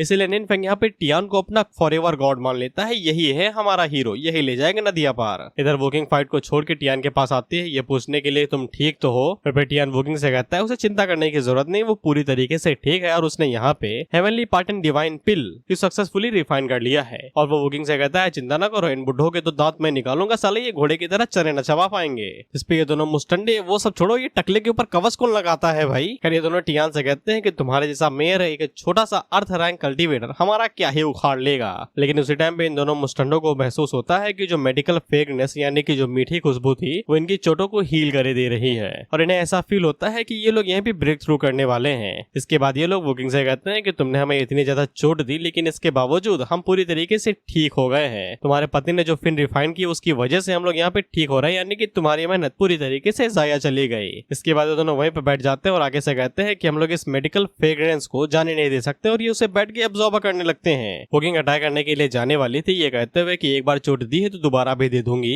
लेकिन टियान उसे रोक देता है, ये कहते हुए कि तुम्हें बस चिंता करने की जरूरत नहीं, तुम पॉपकॉर्न ले आओ, हम लोग बैठ के अभी शो देखेंगे। इसके अगले सीन में हम लोग देखते हैं कि ये जैसे जैसे फ्रेग्रेंस को एब्जॉर्ब कर रहे थे वैसे वैसे बिल की जो लाइटिंग स्ट्राइक थी वो इनकी तरफ अट्रैक्ट हो रही थी, और इन्हें समझ में नहीं आ रहा था कि ये क्या हो रहा है। इसके बाद जो बिजली के झटके इनके ऊपर पड़ते हैं, इनके घुटनों का दर्द ठीक ही हो जाएगा, क्योंकि दोबारा ये चल तो पाएंगे नहीं। वुकिंग टियान से पूछती है कि तुमने ये किया ना कांड। टियान आगे से कहता है ऑफ कोर्स मैं ही तो करूंगा, मैं इतना बेवकूफ थोड़ी ना कि तुम्हारी मेहनत को ऐसे ही जाया जाने दो और इनकी चोटों को ठीक होने दो। टियान को पहले से ही पता था कि जैसे ही डिवाइन पिल पूरी हो जाएगी तो वो मेडिकल फ्रेग्रेंस फैला देगी, जो कि काफी ज्यादा चोटों को ठीक कर सकती है। और ये दोनों बुड्ढे को इस सगे सवरे तो है नहीं कि इसको एब्जॉर्ब नहीं करेंगे, बेशक करेंगे ये साली। इसलिए जब ये लोग फाइट कर रहे थे तब टियान ने पिल को कंप्लीट करने के बाद में थोड़े से एक्स्ट्रा इंग्रेडिएंट्स डाल दिए। अब वो आखिरी वाला इंग्रेडिएंट यहाँ पे लाइटनिंग को अट्रैक्ट करने के लिए था। जैसे वो मेडिकल फ्रेग्रेंस खत्म हो जाएगी वैसे ही लाइटनिंग इन दोनों के ऊपर आगे गिरेगी, जिसके बाद हम देखते हैं कि दोनों के टकले फूट जाते हैं और ये धड़ाम से नीचे आके गिरते हैं। और लोग टियान से पूछते हैं कि तुमने उस पिल में क्या मिलाया था, तो फिर इनके टकलों पे हमें पता चलता है जन तो क्या बना था, छोटे मियाँ बड़े मियाँ,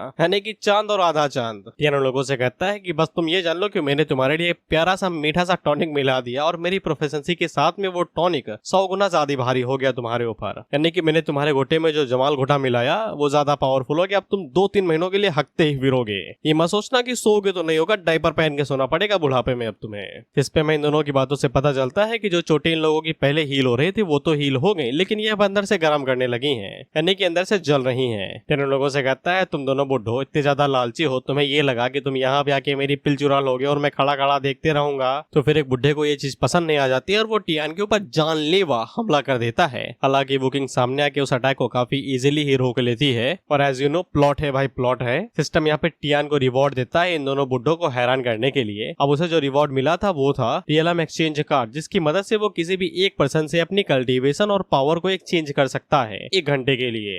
इन दोनों बुड्ढों को पता चल चुका था कि यहाँ पे टियान ही है वुकिंग की वीकनेस, इसलिए ये प्लान करते हैं कि ये लोग सबसे पहले वुकिंग के ऊपर एक पावरफुल अटैक करेंगे, जिससे वुकिंग का ध्यान भटक जाएगा और उसी टाइम पे छोटा वाला भाई टियान को पकड़ लेगा। अब ये प्लान तो बढ़िया था, लेकिन वुकिंग कुछ ज्यादा ही पावरफुल थी और वो आसानी के साथ इन दोनों के ही अटैक को ब्लॉक कर ले रही थी। लेकिन तभी यहाँ पे एंट्री हो जाती है प्लॉट की। साइड से इनका तीसरा भाई बाहर निकलता है, जो कि वुकिंग के बराबर लेवल का है, और वो वुकिंग के ऊपर अपने पाम अटैक से हमला करता है। ये पाम अटैक काफी ज्यादा पावरफुल था, इसलिए वो वुकिंग को शील्ड को तोड़ते हुए उसके सीने पे जा लगता है। इससे ये दोनों ही खिसकते हुए पिलर से जा टकराते हैं। फिर ये तीसरा वाला बुड्ढा वुकिंग से कहता है कि मैंने तुम्हारे बारे में काफी कुछ सुन रखा था, और मैंने जितना तुम्हारे बारे में सोचा था तुम उससे ज्यादा बेहतर हो। पता नहीं लिनफेंग को क्या चुलमस्ती है, बेसिकली प्यार हो सकता है भाई। और ये इसे तीसरे वाले बुड्ढे के ऊपर अटैक कर देता है। ये कहते हुए तुम्हारी हिम्मत कैसे हुई मेरी प्यारे वुकिंग के ऊपर हमला करने की। लेकिन ये बुड्ढा लिनफेंग को गले से पकड़ता है और उसे उठा के नीचे पटक देता है, ये कहते हुए कि तुम हो कौन यार। फिर टियान वुकिंग से पूछता है ठीक तो। वुकिंग उसे कहती है भाग जाओ, पीछे मुड़ के ना देखना। ये बंदा मुझसे 1 स्टार ज्यादा पावरफुल है, यानी कि ये 9 स्टार इमॉर्टल एम्परर है। मैं इसके साथ भले यहाँ पे फाइट कर सकती हूँ, लेकिन तुम्हें बचा नहीं सकती। टियान आगे से कहता है चिंता न करो, बाकी सब कुछ मेरे ऊपर छोड़ दो।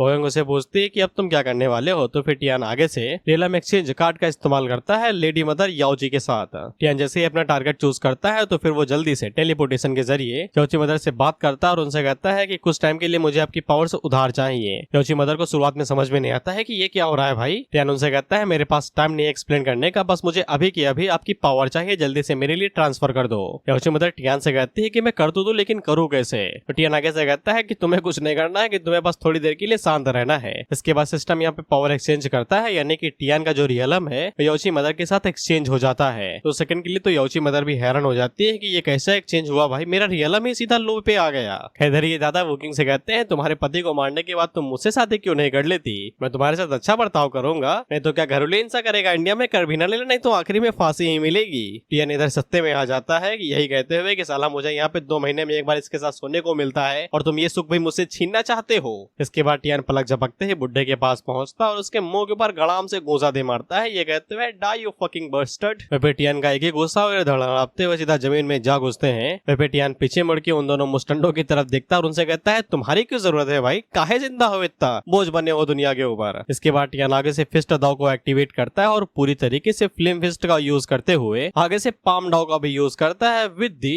Wind and thunder divine palm. और ये कम नहीं था तो वो आगे से उन लोगों के एंसेस्टर की सुप्रीम कियोस क्लाउड फिस्ट का भी यूज करता है और उनके ऊपर धड़ाम से अपना पाम दे मारता है। वहीं पे ये टेक्निक कुछ ज्यादा ही पावरफुल थी तो ये लोग रोकने की कोशिश कर रहे थे, तो फिर टियान आगे से हेवनली डिमोनिक पाम का भी यूज करता है। अब ये कुछ ज्यादा हो रहा था, इसलिए ये दोनों भड़वे एक साथ ही मारे जाते हैं और उनकी लाशें भी नहीं मिलती है। लिन फेंग ये देख के हैरान ही हो गया था कि टियान ने एक झटके के अंदर यहाँ पे 8 टेलीब्यूशन एम्परर को मार गिराया और टियान के स्ट्रेंथ इतनी समय यहाँ पे 9 टेलीब्यूशन एम्परर लेवल तक जा चुकी है। स्टार्स को यहाँ पे टेलीब्यूशन कर दिया गया है। I hope you understand. तो फिर इस बुढ़ो को गुस्सा आ जाती है कि इसके छोटे भाइयों पे किसी ने हाथ कैसे उठाया और ये टियान के ऊपर हमला करने के लिए आगे बढ़ता है। तो टियान आगे से अपनी शॉट को बाहर निकालता है और आगे से कहता है कि तू बुढ़ो, तेरे तो सिर्फ घुटने कबर में थे, अब मैं तुझे पूरी तरीके से लिटा दूंगा। इसके बाद सिस्टम के कहने पे टियान यहाँ पे शॉट डॉ को एक्टिवेट करता है और आगे से शॉट 8 शैडो स्टेप का इस्तेमाल करता है। इसकी वजह से वो आसानी के साथ ही यहाँ पे बुड्ढे के जितने भी अटैक थे उन सभी को इजिली डॉज करते चला जाता है और बुड्ढे के ऊपर अटैक करता है। और फिर बुड्ढे को अभी भी अंदाजा नहीं था कि टियान क्या चीज है, तो वो टियान से कहता है तुम्हें सच में लगता है कि तुम्हारा ये छोटा मोटा शॉर्ट इंटेंट मेरा कुछ उखाड़ भी पाएगा। टियान उसे कहता है नजर कमजोर है तुम्हारी, हिलाया कम करो। बुड्ढा आगे से कहता है इसका क्या मतलब है, तो फिर टियान सिस्टम से कहता है कि सभी डाउस को यहाँ पे एक्टिवेट कर दो। तो फिर सिस्टम यहाँ पे टियान के लिए सभी डाउ को एक्टिवेट कर देता है, जैसे कि म्यूजिक डाउ, फिस्ट डाउ, पाम डाउ, विंड एंड थंडर डाउ। बुड्ढा आगे से चिल्लाते हुए कहता है कि एक बंदे के पास यहाँ पे 5 डाउ है और एल्केमी डाउ को मिला दो तो फिर 6 हो जाते हैं। ये तो नामुमकिन है, इम्पॉसिबल है। और फिर बुड्ढा कुछ ज्यादा ही हैरान हो गया था। वह सिस्टम यहाँ पे टियान को रिवॉर्ड देता है और उसके मार्शल आर्ट्स डैमेज को डबल कर देता है। बुड्ढा टियान से पूछता है कौन है आप, तो टियान उसे कहता है यार चुप रहो यार, मरने वाले हो, इतना जानने की जरूरत नहीं है। जिसके बाद वो उन सभी डाउस के साथ में एल्डर के ऊपर अटैक करता है, तो एल्डर की बहुत ही ज्यादा जोर से फटी और वो तुरंत यहाँ से भाग लेता है, यही सोचते हुए मुकाबला तो कर नहीं सकता। टियान उसे कहता है कहाँ भाग रहे हो भाई। जिसके बाद वो सिस्टम से कहता है कि तुम यहाँ पे फेथ पावर को पूरी तरीके से अप्लाई करो। और ऑफ कोर्स यहाँ पे टाइम कम था और फेथ पावर को डेवलप होने में टाइम लगता है, इसलिए वो फेथ पावर की सिर्फ 1% 0.1% कैपेसिटी को यूज कर पाता है। लेकिन यही इतना काफी था उस बुढ़ो को दर्द डिस्को देने के लिए। वो भीम सीधा जाके बुढ़ो के सीने के अंदर घुसती है और छेद हो जाता है वहाँ पे। बुढ़ो भागते हुए कहते हैं कि मैं याद रखूंगा, याद तो रखना ही पड़ेगा, आए दिन कोई ना तुम्हारे सीने में कोई छेद पिल के जाता है। टियान अपने मन के अंदर सोचता है कि साले 3 एम्परर यहाँ पे मेरी सिर्फ एक पिल को चोरी करने के लिए आ गए, अब इनके पीछे जाने का भी कोई फायदा नहीं है। सबसे पहले मुझे अपनी बीवी को चेक करना चाहिए। टियान जब वोकिंग के पास आता है तो फिर उसकी हालत खराब थी, उस पाम अटैक के अंदर पॉइजन भी था और वोकिंग धीरे धीरे करके कमजोर पड़ रही थी और वहीं पे कोलैप्स कर जाती है। लिन फेंग टियान को बताता है कि वो जो ब्लैक ऑरा है वो एक वेंजफुल यानी कि श्रापित गुस्सैल आत्मा के ऑरा निकाल रही है, जो कि जहरीले स्टंग की तरह है, जिसको रात पॉइजन कहा जाता है यानी कि गुस्सैल जहर। टियान आगे से पूछता है कि इसका कोई एंटीट्यूड है।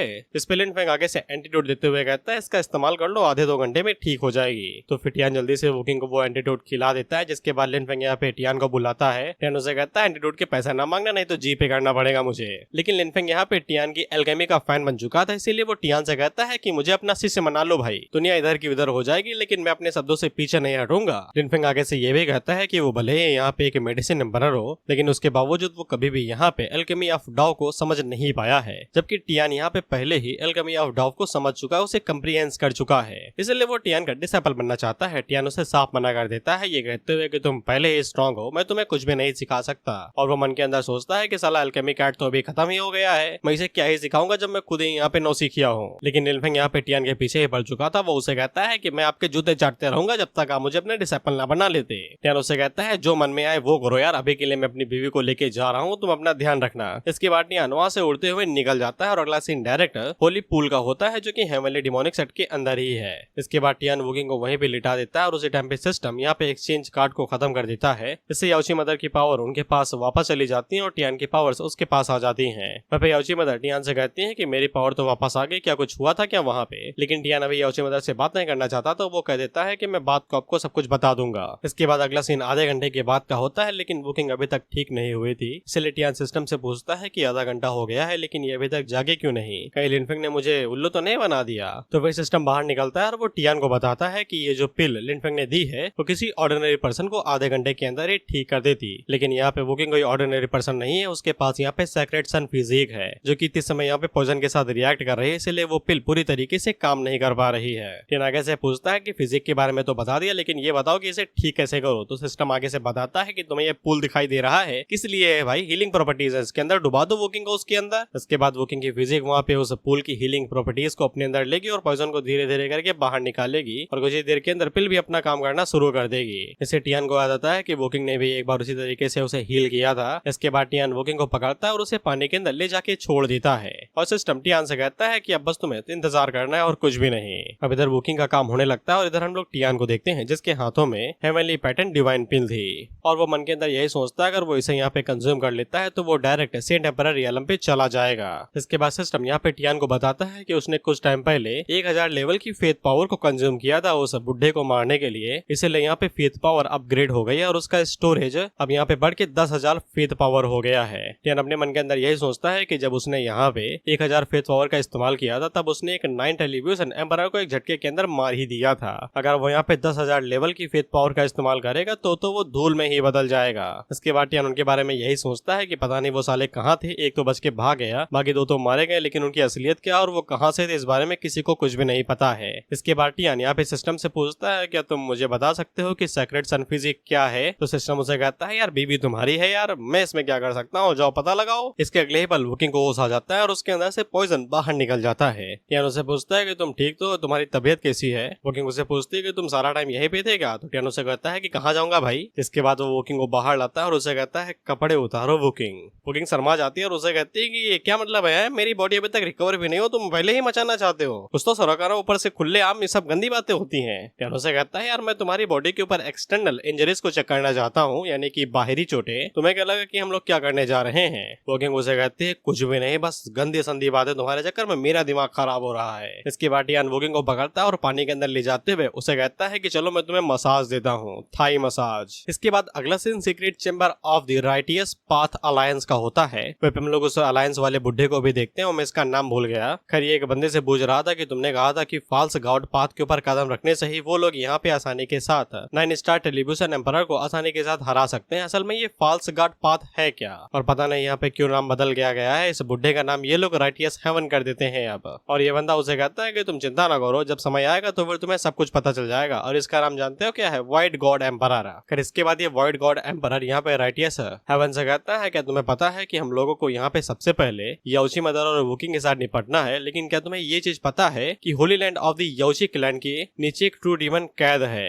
इस पे राइटियस हेवन आगे से कहता है कि ट्रू डीमन तो यहाँ पे डीमन क्लैन से होगा ना, वो याओची क्लैन के साथ कैसे मिल गया। इस पे व्हाइट गॉड एम्परर आगे से हंसते हुए कहता है मुझे घंटा नहीं पता कि ये क्या हुआ, कैसे वो मिले, लेकिन मुझे इतना पता है कि याओची क्लैन इतने समय उस डीमन को सप्रेस करने की कोशिश कर रहा है। अगर हम लोग उस डीमन को यहाँ पे रिलीज कर देते हैं तो फिर याओची क्लैन के बहुत ही ज्यादा बुरी तरीके से लगेंगे और वो डिस्ट्रॉय हो जाएंगे। इस पे राइटियस हेवन आगे से कहता है कि तुमने अभी तो बताया कि वो सील था, उसे आजाद कैसे करेंगे हम लोग। तो ये आगे से बताता है कि मैंने यहाँ पे अपने 3 वॉइस पैलेस मास्टर्स को भेज दिया है ताकि वो उस डीमन को आजाद कर सके। उनमें से एक 9 स्टार टेलीविजन का है और दूसरा 2 8 स्टार टेलीविजन के है, यानी कि वही 3 नंबर है जो कि टियान से भिड़े थे और 2 मारे गए और 1 बचा। अब तो मैं व्हाइट गॉड एम्परर का प्लान समझ में आ चुका था। ये आगे से खुश हो ही रहा था कि भाई लड्डू मुंह में आने ही वाला है, लेकिन उस टाइम पे वो बुढ़ा यहाँ पे आ गिरता है, वो भी घायल। और अब जाके इस बुढ़े का नाम हमें पता चलता है जो कि है सेंजो। व्हाइट एम्परर उसे पूछता है कि तुम्हें ये चोटें किसने दी भाई, और बाकी तो कहाँ पे गए। इस पे सेंजो आगे से बताता है कि वो दोनों मारे गए और व्हाइट एम्परर आगे से चीखते हुए कहता है कि किसने मारा उन्हें। इस पे वो बुढ़ा आगे से बताता है कि कौन मारेगा, वोकिंग और उसके पति ने मारा है हमें। इस पे व्हाइट एम्परर आगे से चीखते हुए कहता है कि वो साला हरामी 9 टेलीविजन एम्परर लेवल पे था और दिखा रहा था कि सिर्फ एक अर्थ रैंक का कल्टीवेटर है।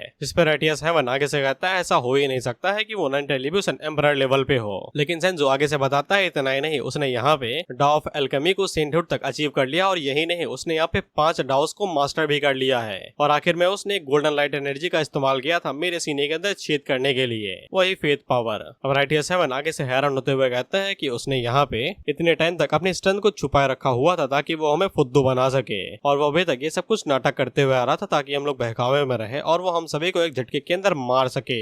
अब इसके बाद व्हाइट एम्परर यहाँ पे याओची क्लैन के डीमन वाले प्लान को होल्ड बैक कर देता है, तब तक ये बुढ़ा रिकवर नहीं हो जाता। राइटियस हेवन से पूछता है कि हेवनली डिमोनिक सेट के बारे में क्या। इस पे ये व्हाइट एम्परर आगे से कहता है कि अब उन लोगों को यहाँ पे व्हाइट गॉड ऑफ पैलेस के आखिरी सहारे की मदद लेनी पड़ेगी। खैर इसके बाद अगला सीन मूनलाइट क्लिफ का होता है जहाँ पे टियान बैठ के कल्टीवेट कर रहा था और वो साथ ही में डिसेपल्स को भी कल्टीवेट कर रहा था और उनसे फेथ एनर्जी को एब्जॉर्ब कर रहा था। वह टियान इस बारे में भी सोच रहा था कि अब इतनी ज्यादा देर हो चुकी है, सभी लोगों को पता लग चुका होगा कि वो यहाँ पे असल में एक 9 टेलीविजन एम्परर का है, जबकि वो तो इतना पावरफुल भी नहीं है। उसने ये वाली ताकतें यहाँ पे याओची मदर से उधार ली हुई थी, लेकिन वो इस बारे में ज्यादा सोचता नहीं, क्योंकि अब ज्यादा लोग उसके ऊपर पीछे नहीं पड़ेंगे और रैकलेसली उसके ऊपर अटैक नहीं करेंगे। लेकिन उसे इस झूठ को अब यहाँ पे सच्चाई में बदलना पड़ेगा और अपनी स्ट्रेंथ को इंक्रीज करना पड़ेगा। इसके बाद वो उस पिल की तरफ देखते हुए सोचता है कि अगर उसकी वाइफ यहाँ पे जल्दी रिकवर हो जाती तो वो इस पिल को खा लेता और अपने आप को यहाँ पे सेंट एम्परर रियलम तक अचीव करवा लेता। अब उसी टाइम पे वहाँ पे वोकिंग आ जाती है, जो कि टियान से कहती है कि तुम मेरा इंतजार कर रहे थे ना। टियान उसे पूछता है कि तुम्हारी तबीयत कैसी है। वोकिंग उसे कहती है कि मैं तो ठीक हूँ, तुम यहाँ पे ब्रेक थ्रू करने के फिराक में थे ना। टियान आगे से कहता है कि हाँ, वो इस डिवाइन पिल का इस्तेमाल करना चाहता था ताकि वो हेवनली गॉड फिजिक को मिड स्टेज तक एडवांस कर सके और साथ ही में अपनी फाउंडेशन का यूज करके सेंट एम्परर रियलम पे ब्रेक थ्रू कर लिए। लेकिन टियान को यहाँ पे थोड़ा और इंतजार करना पड़ेगा जब तक वोकिंग रिकवर नहीं हो जाती है।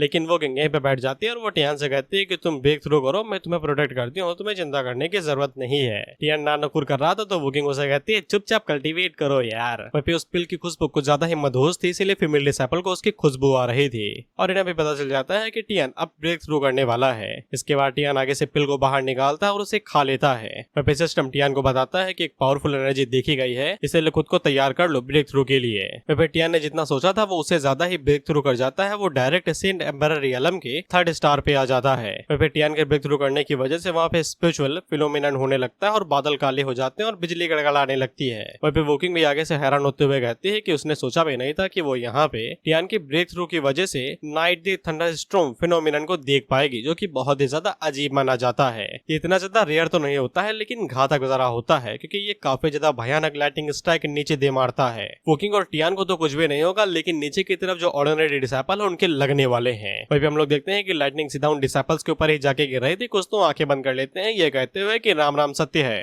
लेकिन जब वो अपनी आंखें खोलते हैं तो फिर उन्हें कुछ भी नहीं होता है, क्योंकि टियान ने वहाँ पे बैरियर की मदद से उन लाइटिंग स्ट्राइक्स को कंट्रोल कर लिया था। वही सिस्टम यहाँ पे टियान को रिवॉर्ड देता है कि वो अपने ऑरा और स्ट्रेंथ को छुपा सकता है और कोई भी उसके ऑरा और स्ट्रेंथ को देख नहीं पाएगा। टियान भी आगे से कहता है कि चलो ये अच्छा ही हुआ, अब वो अपनी यहाँ पे असली स्ट्रेंथ को छुपा सकता है। वही टियान लाइटनिंग को देखते हुए सोचता है कि ये सही टाइम है उसकी हेवनली गॉड बॉडी को एडवांस करने का, जिसके बाद वो अपने पास से थंडर टेलीविजन ड्रैगन को रिलीज करता है, जो कि आगे बढ़ के लाइटिंग स्ट्राइक को कंज्यूम करने लगता है। इसे टियान की हेवनली गॉड बॉडी यहाँ पे एडवांस कर जाती है और उसकी जितनी भी स्किल थी वो भी यहाँ पे आगे बढ़ जाती हैं। इसके बाद टियान आगे से कुछ मूव्स का इस्तेमाल करता है और उन्हें प्रदर्शित करता है, तो ये पावर कुछ ज्यादा ही थी। वोकिंग हैरान होकर कहती है कि ये कौन सी टेक्निक थी भाई, इतनी ज्यादा पावरफुल फोर्स कैसे रिलीज हो रही है। टियान यहीं पे नहीं रुकता है और वो अपनी नई स्पिरिचुअल वेंस को भी यहाँ पे अवेकन करने की कोशिश करता है, जिससे टियान के स्पिरिचुअल वेंस और भी ज्यादा बढ़ने लगती हैं। नीचे जितने भी फीमेल डिसाइपल थी वो तो टियान के प्यार में बौखला ही जाती हैं। वहीं पे वोकिंग भी हैरान होते हुए कहती है कि उसका पति यहाँ पे इतनी ज्यादा स्पिरिचुअल वेंस को कैसे अवेकन कर पा रहा है, उसने तो यहाँ पे बस एक नॉर्मल सा ब्रेक थ्रू ही किया है ना।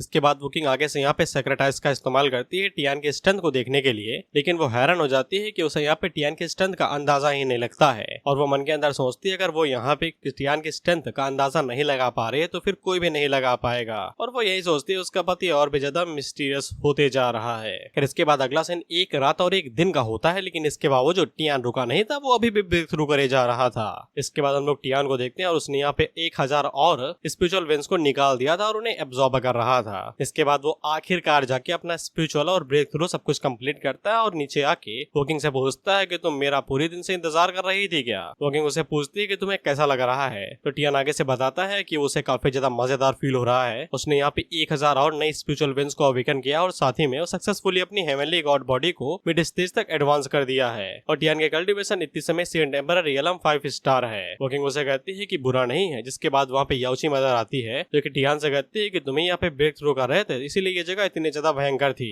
इसके बाद याओची मदर आगे बढ़ती है और टियान से लिपट ही जाती है। टियान उसे कहती है मेरा बीवी है इधर, काहे को चपक रही हो। इस पे याओची मदर टियान से कहती है कि मैं यहाँ पे ये पूछने के लिए आई हूँ कि तुमने मेरी एबिलिटीज को उधार कैसे लिया था। वोकिंग को कुछ ज्यादा ही गुस्सा आ रहा था, इसलिए वो याओची मदर से कहते हैं कि अच्छा टियान ने जो पावर वहाँ पे यूज की थी वो तुम्हारी से आई थी। इसके बाद वो याओची मदर से कहती है कि अगर उसका पति यहाँ पे उसे बताना नहीं चाहता है तो फिर उसे नहीं पूछना चाहिए। लेकिन इस बार याओची मदर पीछे नहीं हटती और वो वोकिंग से कहती है कि तुम्हारे पास कोई अधिकार नहीं है कि तुम मुझे ऑर्डर दे सको कि मुझे क्या करना चाहिए और क्या नहीं। क्योंकि वोकिंग कुछ ज्यादा ही गुस्से में थी, इसीलिए टियान को बीच में उतरना पड़ता है और वो याओची मदर से कहता है कि उसकी वाइफ गलत नहीं है, कुछ चीजें उसके पर्सनल स्पेस में रहती हैं जिनके बारे में वो किसी के साथ भी बात नहीं करना चाहता है। उस पर याओची मदर आगे आगे से कहती है ठीक है फिर मैं खुद ही चेक कर लेती हूँ, जिसके बाद वो टियान की कल्टीवेशन चेक करने के लिए अपनी उंगली टियान के माथे के ऊपर रखती है। लेकिन याओची मदर को भी टियान की कल्टीवेशन के बारे में कोई भी अंदाजा नहीं लगता है। लेकिन अगले ही पल हम लोग वोकिंग को देखते हैं जो कि गुस्से में आग बबूला हो जाती है इस बात को लेके कि याओची मदर ने जरूरत कैसे की टियान की कल्टीवेशन चेक करने की।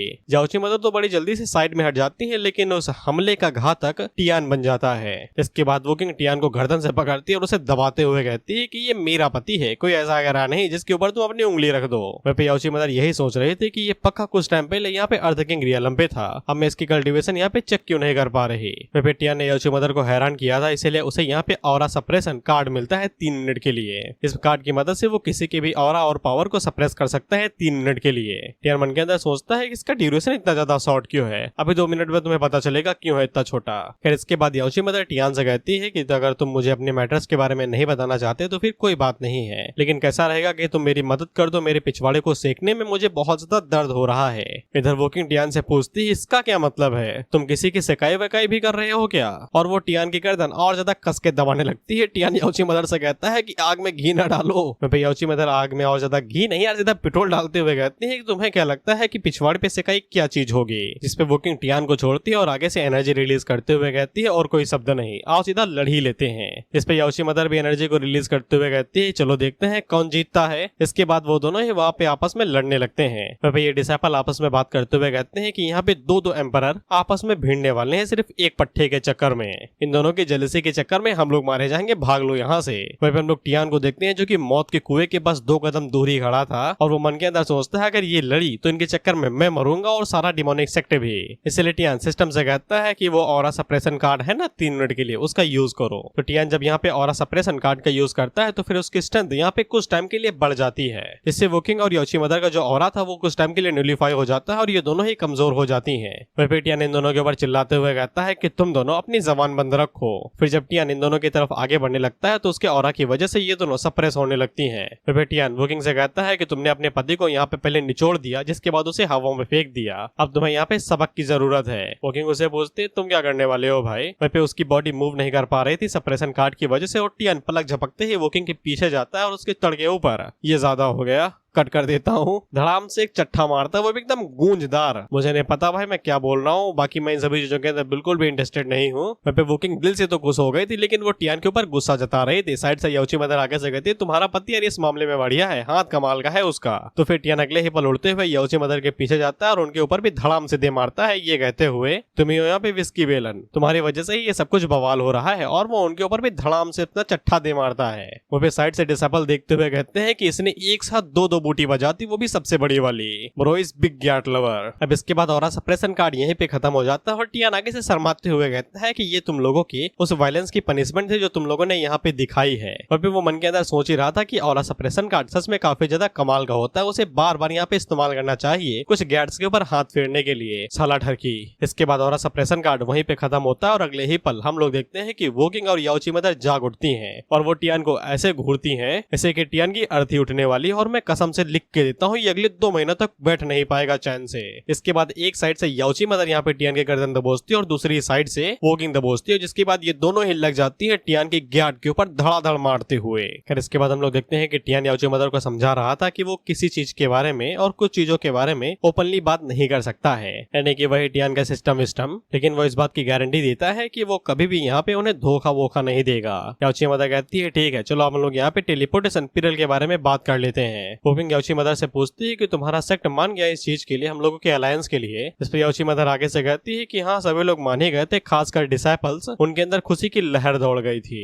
वोकिंग पीछे मुड़ के टियान से कहती है कि अब यहाँ पे सारी चीजें हो चुकी हैं, बस हमें यहाँ पे मटेरियल्स की जरूरत है टेलीपोर्टेशन पिलर के लिए। टियान आगे से कहता है ठीक है, जिसके बाद वो अपने पास से सभी मटेरियल्स को बाहर निकालता है जो कि पिलर्स के हिस्से थे। वहीं पे वोकिंग हम लोगों को बताती है कि टेलीपोर्टेशन पिलर बनाने के लिए यहाँ पे एक मास्टर आर्किटेक्ट की जरूरत पड़ेगी जो कि इन सभी चीजों को एकदम स्टेबली यहाँ पे मैनेज करेगा ताकि टेलीपोर्टेशन ठीक से काम कर सके, नहीं तो वो मैल फंक्शन कर जाएगा और ये लोग कहीं के कहीं पहुंच जाएंगे। इसलिए वो टियान से पूछती है कि तुमने किसी फॉर्जिंग मास्टर को यहाँ पे बुलाया। टियान आगे से कहता है कि बिल्कुल भी नहीं, मैं यहाँ पे हूँ ना, मैं बनूंगा यार मिस्त्री, यार मैं काम करता हूँ, ये सब पिछले जन्म में बहुत किए थे। याओची मदर टियान से कहती है तुम्हारी बुद्धि ठिकाने है, तुम मिस्त्री का काम कैसे कर सकते हो, तुम्हारे पास पहले यहाँ पे कई सारे टैलेंट है, क्या तुम कोई मल्टी टैलेंटेड हो क्या या फिर ओनली टैलेंटेड किंग हो। टियान की नाक याओची हो जाती है ये सोचते हुए अपने पास सिस्टम है यार, सिस्टम। और एज यू नो प्लॉट है भाई, प्लॉट है कि याओची मदर यहाँ पे हैरान हुए थे, इसलिए सिस्टम यहाँ पे टियान को रिवॉर्ड देता है, जो कि टेलीपोर्टेशन पिलर के अंदर फंक्शन को एडवांस करना है, यानी कि जो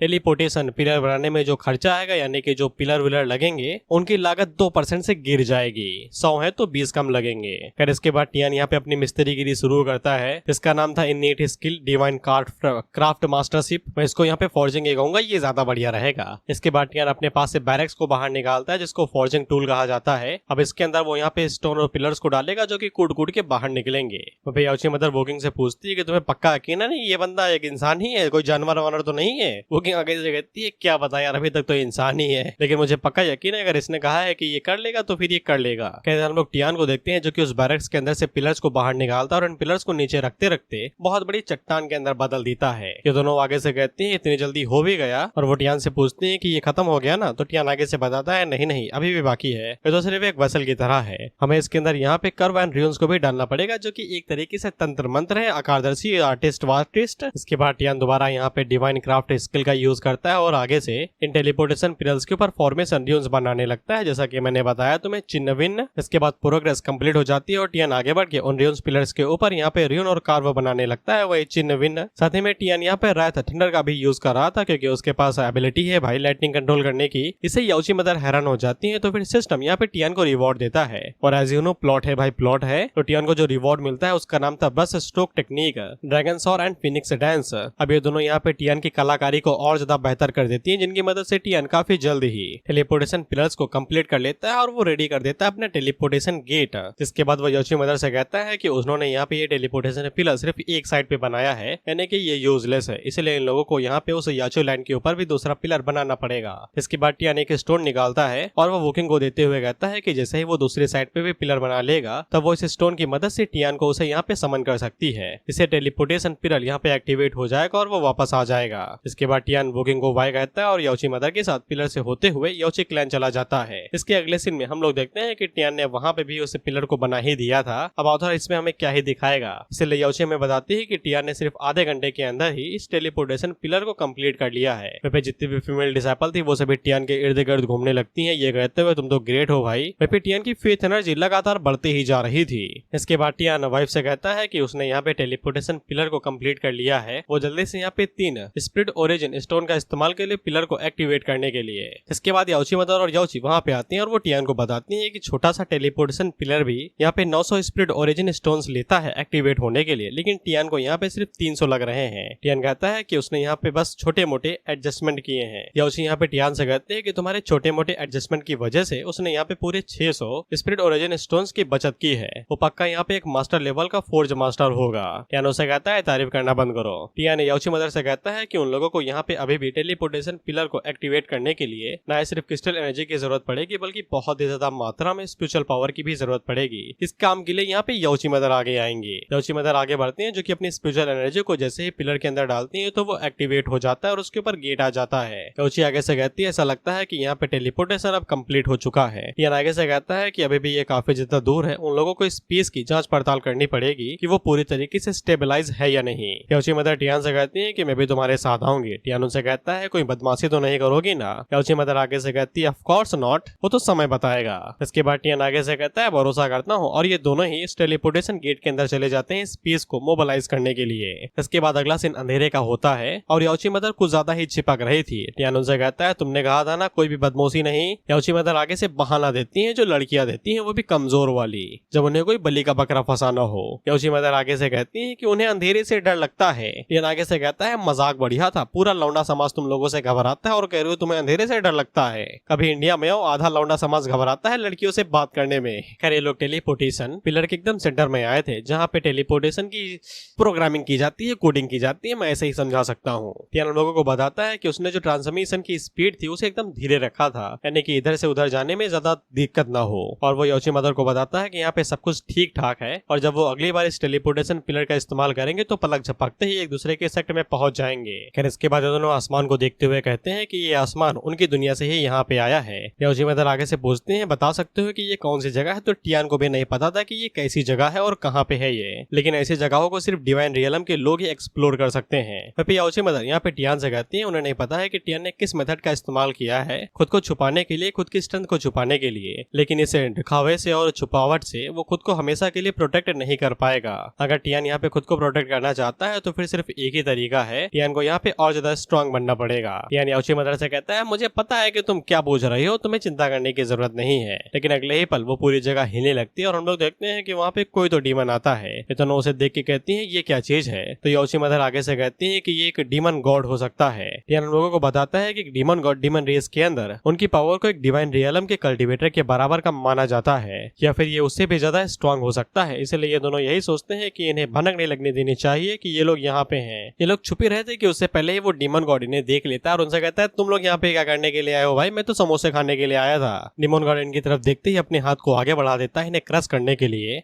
याओची मदर लड़ने के लिए रेडी हो जाती है। टियान उन्हें रोकता है ये कहते हुए कि हम उसे हरा भी नहीं सकते, उसे रोक तक नहीं सकते। याओची मदर आगे से कहते हैं लेकिन हरा नहीं सकते तो क्या हुआ, कुछ टाइम के लिए रोक तो सकते हैं, तब तक तुम यहाँ से भाग सकते हो। टियान को समझ में आ जाता है कि याओची मदर दिल की अच्छी है, भले ही कितनी ही शरारती हो। इसीलिए वो याओची मदर का हाथ पकड़ता है और उनसे कहता है आई एम सॉरी। इसके बाद ये याओची मदर को किस कर लेता है। अगर ये इंडिया में हुआ होता अब तक मुकदमा चल चुका होता भाई के ऊपर, और ये कोई मस्ती में नहीं ली गई थी। टियान इसके जरिए कम्युनिकेट करता है और वो याओची मदर से कहता है कि वो अपनी कल्टीवेशन को किसी अजीबोगरीब इन्फॉर्मेशन के जरिए छुपा सकता है और ऑर्डिनरी लोग उसकी कल्टीवेशन को देख नहीं सकते हैं। इसलिए जब तक वो अपनी रियल इन्फॉर्मेशन को यहाँ पे छुपा के रखता है तब तक वो शायद से डीमन गॉड को यहाँ पे बुद्धू बना सकता है। अगर टियान इस चीज को यहाँ पे कोशिश करता है तो शायद से लक की वजह से वो दोनों यहाँ से बच निकले, नहीं तो एक साथ में मरेंगे। लेकिन अगर याओची मदर यहाँ पे अकेली मारी जाती है तो फिर उसकी सारी मेहनत बेकार चली जाएगी। और एज यू नो प्लॉट है भाई, प्लॉट है। याओची मदर इसे काफी ज्यादा घबरा गई थी और साथ ही में हैरान भी हुई थी। इसलिए सिस्टम यहाँ पे टियान को रिवॉर्ड देता है इंटीमीडिएटेड कार्ड का, यानी कि घबराने भयभीत कार्ड।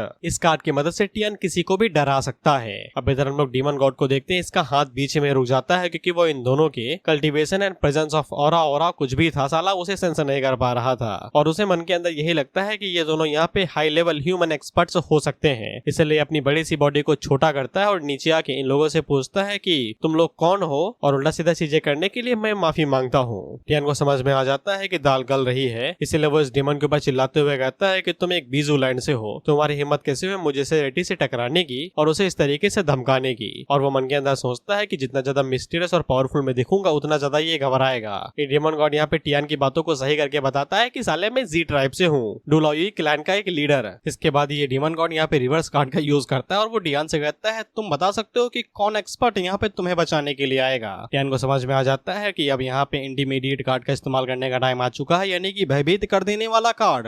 इसलिए टियान जैसे उस कार्ड का इस्तेमाल करता है तो फिर उसके अंदर से बहुत ही ज्यादा पावर निकलने लगती है और ये डीमन गॉड से कहता है कि तुम्हारे जैसा कोई डीमन, क्या उसकी औकात भी है कि मुझसे कोई बात कर सके, सवाल पूछ सके? तुम्हें क्या लगता है कि तुम हो कौन? इसके बाद सिस्टम की वजह से वहाँ पे एक सेवरन लेवल का डिवाइन शैडो में निकल आता है टियान के पीछे से। इससे वो डीमन गॉड काफी ज्यादा घबरा जाता है, जिसके बाद ये इज्जत पे आ जाता है और ये टियान से माफी मांगते हुए कहता है माफ कर दे भाई, मैंने तुझे हल्के में ले लिया। टियान उससे पूछता है कि ये जगह हमारी है, हमारी स्पिरिट हेवनली डोमेन, तुम यहाँ पे क्या लेने के लिए आए हो? डीमन गॉड आगे से बताता है कि वो यहाँ पे कुछ ऐसा लेने के लिए आया था जो काफी टाइम पहले ही हनुमा ट्राइब ने यहाँ पे खो दिया था। टियान उससे कहता है कि ऐसा कुछ भी हमारे स्पिरिट डोमेन के अंदर नहीं है, यहाँ से तुरंत चले जाओ। डीमन गॉड अपने मन के अंदर यही सोचता है कि यहाँ पे एक पावरफुल बंदा है जो कि हमारे स्पिरिट डोमेन के अंदर घुसा हुआ है, तो फिर उसे इस मामले में नहीं घुसना चाहिए, नहीं तो उसके भी लग सकते हैं। और वो तुरंत यहाँ से कट लेता है माफी मांगते हुए। अब उसके जाने के बाद टियान चैन की सांस लेता है, यही सोचते हुए कि ये तो डरपोक था इसलिए भाग लिया, नहीं तो हमारे बुरी तरीके से लग सकते थे।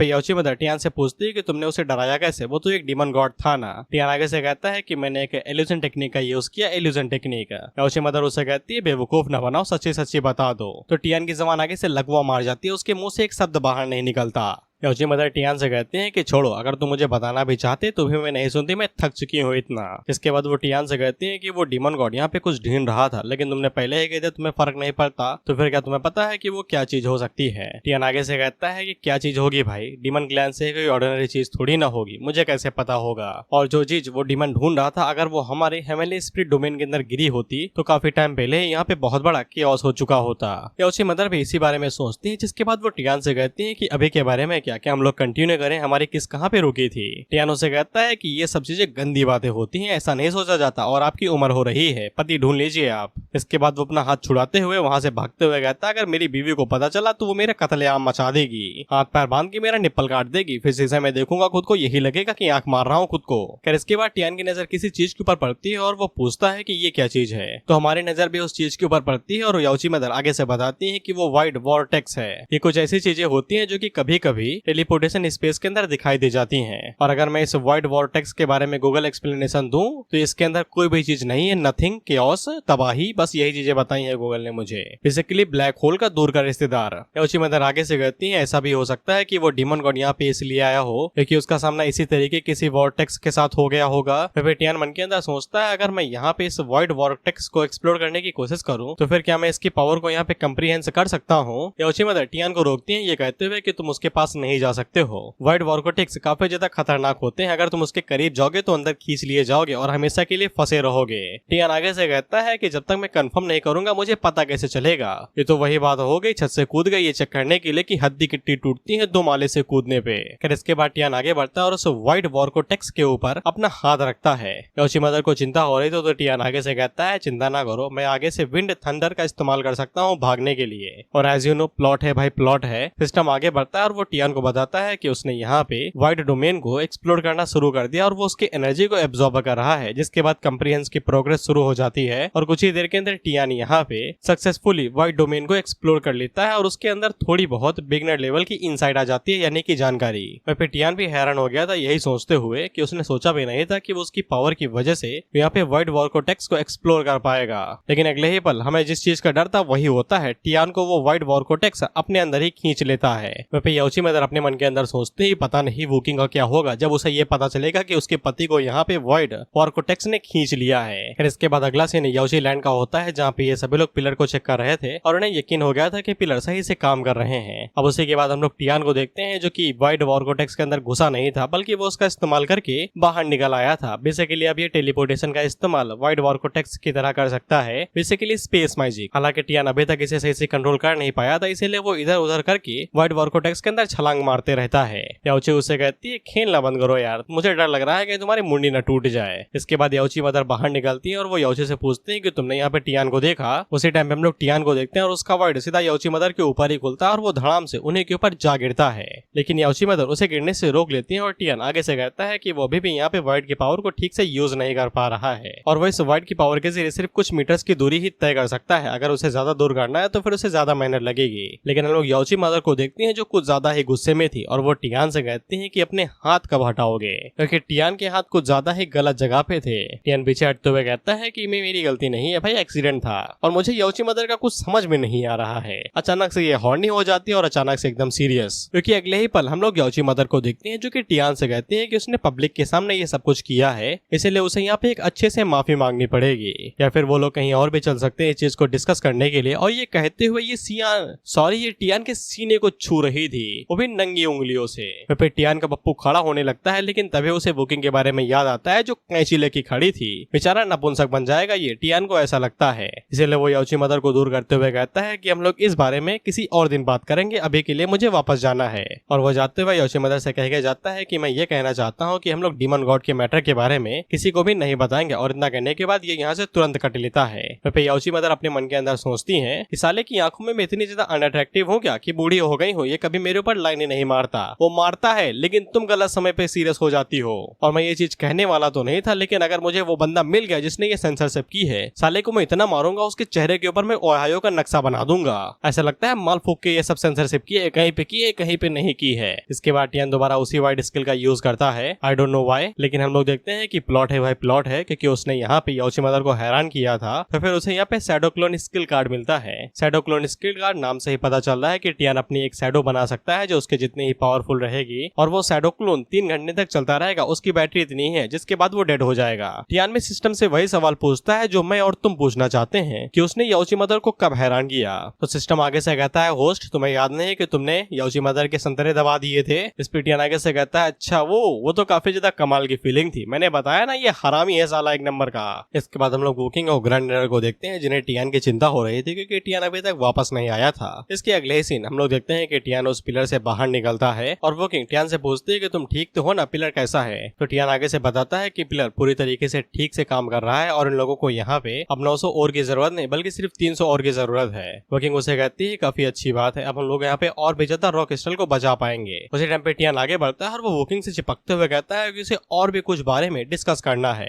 लेकिन तभी टियान की नजर पीछे ग्रैंड एल्डर और डिसेबल्स के ऊपर पड़ती है जो टियान को घूर घूर के देख रहे थे और उनकी मन की बात मुझे और टियान दोनों को सुनाई दे रही है कि अगर उंगली भी उठाई पब्लिक में तो चीर हरण कर देंगे तेरा। इसलिए टियान वोकिंग को उठाता है और उसे कहता है कि इतनी दूरी मुझसे सही नहीं जा रही है, हमें रूम पे चल के आराम से बात करनी चाहिए। वहीं पे ये डिसेबल खुशी की लहर में एकदम दौड़ जाते हैं, यही कहते हुए कि हमारे पैट्रिया से यही उम्मीद की जा सकती है, वो है man of culture, he never disappoint us, promise man of culture. फिर इसके बाद हम लोग वोकिंग को देखते हैं जो कि टियान से कहती है दिन दहाड़े क्या करने का इरादा है तेरा। इस पे ये हरामी आगे से कहता है क्या करेंगे, ऑफिशियल मैटर है, हम दोनों को एक साथ बात करनी पड़ेगी। तो वोकिंग उसे कहती है कि तुम जाके शावर क्यों नहीं लेते पहले। तो टियान नीचे ही लेट जाता है ये कहते हुए कि ये जगह काफी ज्यादा कंफर्टेबल है, अपना घर अपना ही होता है। और क्योंकि टियान ने मूड गर्म करके ठंडा कर दिया था इसीलिए उसे खाने भर को मिल जाता है। और वोकिंग उसे कहती है अब बताओ किस काम के लिए यहाँ पे लेके आए थे। तो फिर टियान वोकिंग को बता देता है कि जब वो क्वीन मदर ऑफ याओची के साथ टेलीपोर्टेशन पिलर को चेक कर रहा था तब उसकी मुलाकात एक डीमन गॉड से हो गई थी। वोकिंग उसे पूछती है कि तुम ठीक तो हो गए, तुम्हें चोट तो नहीं लगी। तो टियान आगे से बताता है कि मैं एकदम ठीक ठाक हूँ। वोकिंग आगे से बताती है कि उन लोगों की हेवनली स्पिरिट डोमेन काफी ज्यादा छोटी है लेकिन इसके बावजूद यहाँ पे इसके अंदर 9 डोमेन्स और भी हैं जिनके अंदर ज्यादातर ह्यूमन रेस ही रहती है। इसीलिए अगर कोई डीमन गॉड यहाँ पे आता है हेवनली स्पिरिट डोमेन के अंदर तो वो इतनी जल्दी आ नहीं सकता है, उसे यहाँ पे कई सारे पावरफुल ह्यूमन रेस का सामना करना पड़ेगा जो उसे अंदर नहीं आने देंगे। जिसका मतलब यही है कि किसी ने जानबूझ के उस डीमन गॉड के लिए दरवाजा खोला था जिसकी वजह से वो अंदर आ पाया। टियान वोकिंग से पूछता है कि तुम जिन पावरफुल लोगों के बारे में बात करो क्या वो लोग इस हेवनली स्पिरिचुअल डोमेन के अंदर रहते हैं। वोकिंग आगे से बताती है कि उनमें से कोई भी नहीं, यहाँ तक कि डीमन गॉड्स और पावरफुल लोग भी इस डोमेन के अंदर नहीं है और न ही उन 9 डोमेन्स के अंदर। टियान आगे से पूछता है अगर वो इन 9 रियलम के अंदर नहीं है तो फिर वो लोग कहाँ से हैं। वोकिंग आगे से कहती है ऐसा कहा जाता है कि वो सभी डिवाइन रियलम से हैं लेकिन कई सौ सालों के बावजूद उनमें से कोई भी इस लेवल को ब्रेक थ्रू नहीं कर पाया है। इसलिए ये पता लगाने का कोई भी तरीका नहीं है कि डिवाइन रियलम के अंदर असल में हो क्या रहा है और क्या चल रहा है वहाँ पे। इस पे टियान वोकिंग से कहता है कि जब तुम ब्रेक थ्रू कर लोगे तब तो तुम डिवाइन रियलम के अंदर चली जाओगी ना, तो फिर मैं तुम्हारे पीछे पीछे आऊंगा तुम्हें कंपनी देने के लिए। वहाँ पे वोकिंग टियान से पूछती है कि जब तुम्हारा सामना उस डीमन गॉड से हुआ तो फिर तुमने उससे पीछा कैसे छुड़ाया। टियान आगे से बताता है कि वो मेरी कल्टीवेशन देख नहीं पा रहा था तो मैंने उसे मामू बना दिया, लेकिन वो किसी ट्रेजर को यहाँ पे ढूंढने के लिए आया था जो यहाँ पे गिर चुका है। वोकिंग उसे कहती है कि बहुत अच्छा हुआ कि तुमने उसे मामू बना दिया, लेकिन अगर उसे पता चल गया कि तुमने उसे धोखा दिया और उसका मामू बनाया है तो वो पक्का तुम्हारा खून का प्यासा हो जाएगा। टियान उसे कहता है चिंता ना करो, मामू बनाने के मामले में मेरा मुकाबला कोई नहीं कर सकता, उसे कभी पता भी नहीं चलेगा। वोकिंग उसे कहती है कि ये तो बढ़िया है। वोकिंग अपने मन के अंदर यही सोच रही थी कि उसे यहाँ पे एल्डर्स के साथ और ज्यादा ध्यान देना चाहिए डीमन रेस के ऊपर, शायद से वो लोग उस ट्रेजर को ढूंढ सकते हैं। लेकिन टियान वोकिंग से कहता है कि ये सब छोड़ो यार, तुम्हें पता है कि मुझे वहाँ पे क्या मिला। वोकिंग उसे पूछती है क्या मिला भाई। तो टियान आगे से अपने हाथों में छोटा सा वॉइड बनाता है, इससे वोकिंग को समझ में आ जाता है कि टियान ने यहाँ पे एक और दाव को कम्प्रीहेंस कर लिया है। और वो टियान से पूछती है कि तुमने अभी तक यहाँ पे कितने दाव को मास्टर कर लिया है। तो टियान आगे से सभी दाव के बारे में बताता है जैसे कि शॉर्ट दाव, म्यूजिक दाव, फिस्ट दाव, पाम दाव, विंड एंड थंडर दाव, एल्केमी दाव, व्हाइट दाव। वोकिंग आगे से हैरान होकर कहती है कि तुम्हारे पास 7 दाव हैं, तुम तो एक नंबर की नशेड़ी लगते हो जिसे कई सारे ड्रग्स एक साथ दे दिए गए और वो एकदम पावरफुल हो गया है। कोई सोच भी नहीं सकता है कि तुमने यहाँ पे 7 दाव को मास्टर कर लिया है। इसके बाद टियान उसी काम के लिए लग जाता है जिस काम के लिए वो यहाँ पे वोकिंग को लेके आया था। उसे बिस्तर के ऊपर लेटाता है ये कहते हुए कि मैं यहाँ पे तुम्हें मसाज देने वाला हूँ और मैं यहाँ पे कोई भी डटी बात नहीं करने वाला क्योंकि ये हेंटाई नहीं है। Let's skip this. लेकिन अगर तुम फिर भी मेरी गंदी जबान से सुनना चाहते हो तो मैं तुम्हें बता दूं कि टियान यहाँ पे क्या कितने ध्यान से सुन रहे हो, कुछ नहीं हटाओ। अब अगली सुबह हम लोग टियान को देखते हैं जो कि मर चुका था और वो दोबारा जिंदा हो रहा था। और उसी टाइम पे यहाँ पे एक लड़की आई थी कमरा साफ करने के लिए। उसके आते ही टियान यहाँ पे उठ के बैठ जाता है और वो डिसेबल आगे बढ़ के टियान को साफ सफाई देने लगती है। हालांकि टियान अपनी पतलून पकड़ता है और तुरंत वहां से भाग निकलता है ये कहते हुए कि उसे जरूरत नहीं है। लेकिन डिसेबल घुस हो गए थे, इसे टियान की छाती छूने का जो मौका मिल गया था। खैर इसके बाद अगला सीन हॉल का होता है जहाँ पे हम लोग देखते हैं कि ग्रैंड एल्डर वोकिंग को बता रहे थे कि यहाँ पे ऐसे कई सारे मेजर फंक्शन है जो कि अब यहाँ पे उनके हेवनली डेमोनिक सेट को इनविटेशन भेज रहे हैं इस उम्मीद में कि टियान उनके लिए भी वेपन को रिफाइन करेगा और पिल्स को रिफाइन करके देगा। उसी टाइम पे टियान वहाँ पे आता है जो कि आगे से कहता है हम ऐसा क्यों करेंगे भाई, वो भी उनके लिए, और उनके साथ क्यों रिश्तेदारी करेंगे। उन सालों ने तो हमेशा हम लोगों को साइड में फेंक दिया था घी में पड़ी हुई मक्खी की तरह। अब हम लोगों ने यहाँ पे जेड पुल के साथ में अलायंस बिठा लिया है तो वो सभी यहाँ पे आ चुके हैं फेवर उठाने के लिए। वो सभी मेजर फंक्शन यहाँ पे सिर्फ हमारे साथ इसलिए आना चाहते हैं हैं क्योंकि हम लोग ताकतवर बनते जा रहे हैं। लेकिन जैसे ही यहाँ पे कोई दूसरा फंक्शन आ जाएगा जो ताकतवर होता जाएगा तो वो उसके साथ चले जाएंगे। वोकिंग ग्रैंड एल्डर से कहती है कि टियान ने जो कहा उस बात के अंदर दम है, इसलिए उन लोगों की जो इन्विटेशन है उन्हें डिक्लाइन कर दो। इसके बाद टियान वोकिंग से पूछता है कि तुमने मुझे यहाँ पे बुलाया किस लिए। वोकिंग उससे कहती है कि तुम्हें याद है ना जब हमारी शादी हो रही थी जबरदस्ती और तुमने कुछ किया था, उस दिन तुम्हें याद है कि कोई मारा गया था लिन साओ नाम करके। मुझे नहीं याद है भाई, टियान को याद है। लेकिन टियान आगे से कहता है कि वो थर्ड प्रिंस था ना डोंगजिन नेशन का जो मारा गया था, क्या हुआ भाई उसके बारे में। वोकिंग आगे से बताती है कि डोंगजिन नेशन का जो रूलर है उसे हमसे कुछ ज्यादा ही नफरत हो रही है और वो कभी भी हमारे ऊपर चढ़ाई कर सकते हैं। तो फिर मैं यही सोच रही थी कि क्यों ना हमें लोग पहले चढ़ाई कर दे। टियान आगे से कहता है ठीक है, लेकिन तुम मुझसे क्या चाहती हो यार, मैं जाके लड़ाई दंगा करूं। इस पे वोकिंग आगे से बताती है कि उसे यहाँ पे सिर्फ कॉमन लोगों की चिंता हो रही है जो कि इस लड़ाई के चक्कर में घसीटे जाएंगे और उन्हें नुकसान होगा। इसीलिए वोकिंग चाहती है कि टियान वहां पे जाए और उन लोगों को थोड़ा सा संभावना दे और उन्हें अच्छे से ख्याल रखे। टियान आगे से कहता है तुम्हारा मतलब ये है कि तुम चाहती हो कि मैं एक एम्परर बन जाऊं। इसके बाद ये आगे से हंसते हुए कहता है कि अगर एम्परर बनना कोई बुरी चीज नहीं है, वहाँ पे कई सारी खूबसूरत लड़कियां होंगी, हारम बनेगा मेरा। इस पे वोकिंग की आत्मा जाग उठती है और वो उससे कहती है हारम, हजारों लड़कियां, सच में। इस पे टियान के आगे से फटी और वो माफी मांगते हुए कहता है मजाक कर रहा था यार, तुम ही मेरे लिए सोलमेट हो यार, तुम्हारे बिना मैं मर जाऊंगा। तो फिर टियान वोकिंग से कहता है कि उसने सुना है कि लिन भाई एक डिवाइन एम्परर है या फिर रियलम कल्टीवेटर है, तो क्या वोकिंग उसकी मदद करने के लिए आने वाली है। तो वोकिंग उसे कहती है कि वो सिर्फ 1 स्टार का एक कॉसी एम्परर है और कुछ भी नहीं, इसीलिए मैं ग्रेट ग्रैंड एल्डर को तुम्हारे साथ भेज दूंगी वो तुम्हें कंपनी देने के लिए। टियान आगे से कहता है कि मैंने उन्हें काफी टाइम से देखा नहीं। अब उसी टाइम पे हम लोग देखते हैं कि वहाँ पे बहुत ही ज्यादा जोरों से बारिश और बिजली आने लगती है। टियान वोकिंग से पूछता है कि ये क्या हो रहा है। तो वोकिंग आगे से बताती है कि ग्रेट ग्रैंड एम्परर यहाँ पे इतनी समय डिवाइन एम्परर रियलम के अंदर ब्रेक थ्रू करने की कोशिश कर रहे हैं। ऐसा लगता है कि उनका ब्रेक थ्रू सही नहीं जा रहा है। अब उसके बाद हम लोग कई सारे कल्टीवेटर्स को देखते हैं जो कि आगे बढ़ते हुए जा रहे थे और उसी टाइम पे उन्हें बहुत ही ज्यादा स्पिरिचुअल एनर्जी महसूस होती है और इन्हें भी पता चल जाता है कि इनके हेवनली डिमोनिक सेट को शायद एक और डिवाइन एम्परर मिलने वाला है। हम लोग वोकिंग और टियान को भी देखते हैं जो कि उस ब्रेक थ्रू वाली जगह के पास आ चुके थे। वहीं पे टियान आगे से कहता है कि ये ब्रेक थ्रू इतनी ज्यादा स्पिरिचुअल एनर्जी क्यों मांग रहा है। वोकिंग उससे कहती है कि ये तुम्हारे ब्रेक थ्रू की तरह ही है, बस ये थोड़ा सा कम कमजोर है। इस पे टियान आगे से कहता है कि ये तो शर्म की बात हुई। वोकिंग उससे पूछती है कि ऐसा तुमने क्यों कहा।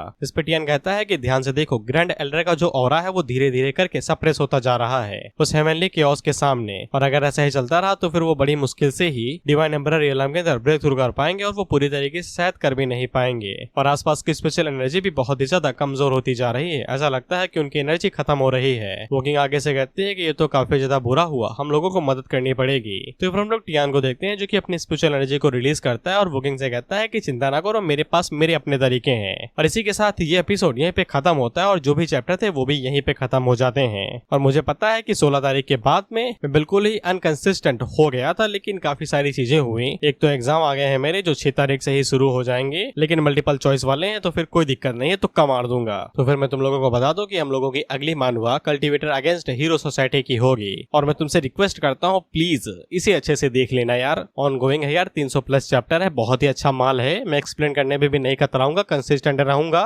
प्लीज अच्छे से देख लेना उसे।